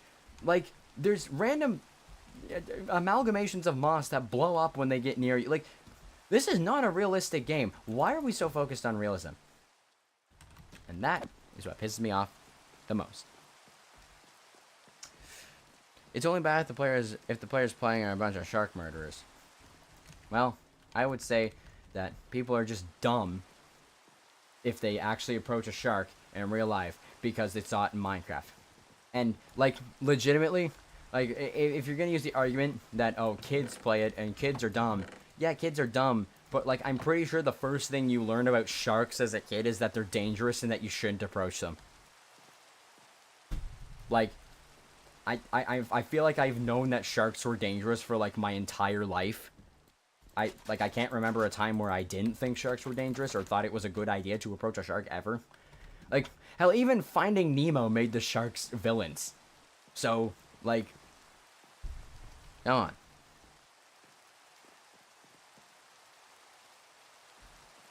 on. Yeah. Rule of killing sharks to make inventory better. But even then, I don't see how the game would change the player's view on life and how sharks are evil past the age of 12. Gert yo, yogurt, Gert yo. Hello. I like Spice of Life Carrot Edition. Gives extra arts for each unique food you eat, and Carrot Edition is used in most mod packs. Does that make it so that it removes that dumbass system where it's like you're healing, or the amount of hunger you get from a food, or healing, and like amount of saturation goes down when you don't eat a lot of diverse foods and just replaces it with like extra health? Because I would definitely like that more. I would play with that if it was in the mod pack. Like, low-key, whenever a mod pack has Spice of Life, I literally just quit. Like, I say, no, I'm not playing this. Or if it has Spice of Life, I actually open up the mods folder and manually remove it because I don't want to deal with it because I hate it that much. Like, I fucking hate that mod. I absolutely hate it. I have to make a section here for sugarcane. Cool seed. Yeah, I like this seed. Great white sharks attack us due to bad eyesight, mistaking us for seals. We also taste bad too, by the way.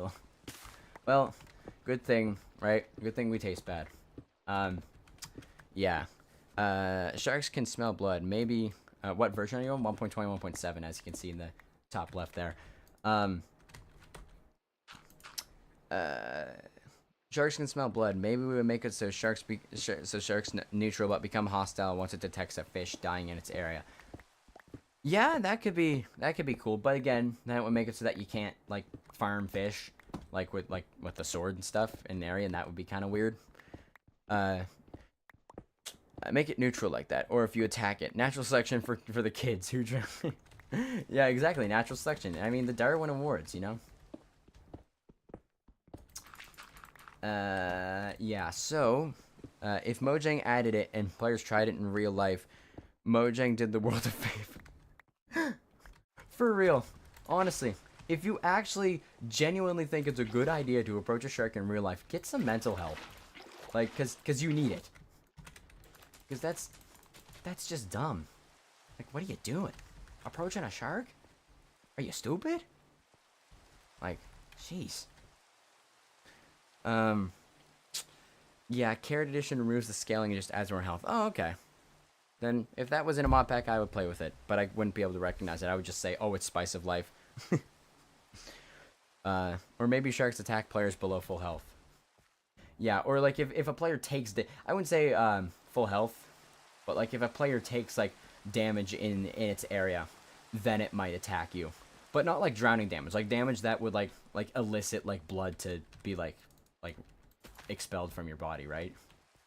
Like like getting hit by a drowned or something.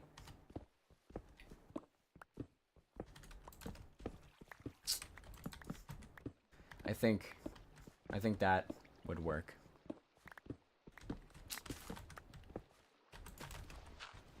I'm just expand the farm back. I want to like surround the thing with sugarcane. And maybe if they're below 8 hearts. Nah, yeah, like I said, I don't think that if they would add sharks that they should attack players who just aren't on full health. I think it should be if they would attack if a player took damage in a way that would like draw blood. That's the way I can see it making sense.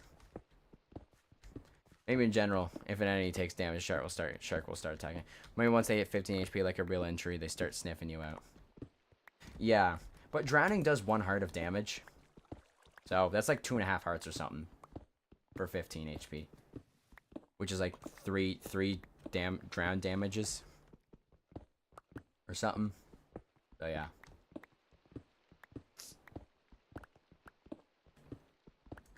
For the player, yeah. It's in a good amount of non-difficult packs. My rule of thumb is if the pack is Chill Kitchen Sink-esque, then it has Spice of Life Care Edition. Think like all the mods mod pack has Care Edition. Oh, okay. I still don't like it, but you know. Oh, yeah. I still don't like Spice of Life in general because I think that punishing players for choosing to eat a specific kind of food is a really, really dumb mechanic. Considering that there's, first of all, not a lot of food in Minecraft, like the base game, and second of all, I like food hunger is more so an annoying mechanic than an interesting one. So, punishing players for not eating is really stupid, or punishing players for eating the same food is really stupid for that reason.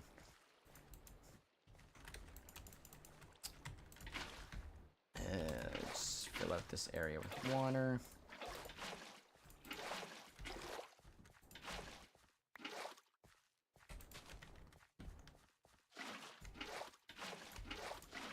There we go. Get some sugarcane. Need some more light in here. Dumbass farm. TS farm. Alright. I think that's a good farm. Wait, what forms of damage draw blood? Does wither draw blood? Does instant damage draw blood? I think anything that's like would be like like something physically hitting you, like say like a drowned hits you in the ocean, or like someone hits you with a sword, or a drowned hits you with a trident, or you get shot with an arrow, like things that would like cut you, instead of like killing you internally, like drowning, for example, would be attacks that like quote unquote draw blood. My doctor just one from me every year. What do you think of Java v Bedrock? Whatever for some reason meet in the outlet. Ooh, is that good? What do you think of Java versus Bedrock? I think that Java's better. Java is superior. because it just first of all, it's less buggy. Second of all, it just feels better to play. View bobbing is a big example of that. It feels better on Java. View bobbing on Bedrock is like a whole ass motion sickness. Like, nothing in games gives me motion sickness, but view bobbing Bedrock does. Like, low-key. It actually does. But Java is better than Bedrock. But I always criticize Bedrock because not because I don't like it, but because I want Bedrock to be good. Because there's a lot of people who can't afford a PC that's capable of playing Java because Java is so terribly optimized. So I would like Bedrock to be good for those console phone players who can't get Java. But like, it makes me so sad to see the state that Bedrock is in, where it has all these bugs, and it's like the marketplace is like the main focus and all that. Like, it saddens me because Minecraft is not supposed to be like that. Minecraft is not supposed to be some money-oriented game. It's supposed to be a creative game where you do whatever you want.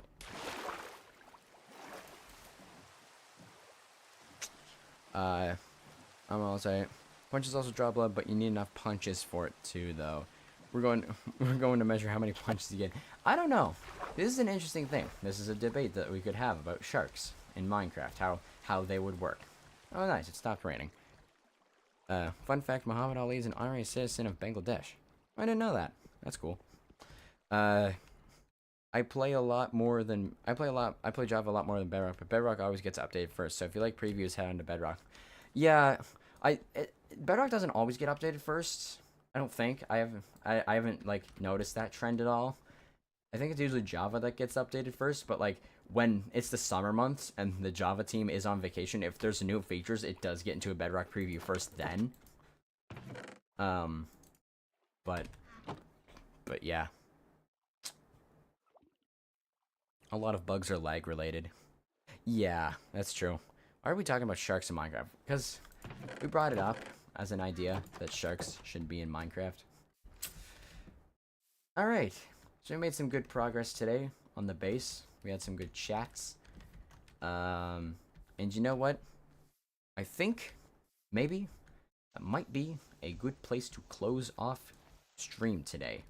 Because we did some progress on the base. We had some good chats. We explored a little bit. We got some materials. We got some stuff. We did a little bit of everything. I think that that's a good place to end off stream today. We're not even at 3 hours, but I don't even like doing long streams typically. I like to do it as some way to actively interact with you all and kind of just have some fun on the side. So, with that, I think we are going to close off stream there. I want to get home first before I do that. So, thank you all for popping in. I appreciate your chats. I appreciate your donations, your ideas that you present. I like chatting with y'all. I like talking about Minecraft. It's always super fun. But I think that that's where we're gonna close it off for today. So once again, we'll get up to full health. We'll get in the house. And thank you all so much for popping in. I'll see you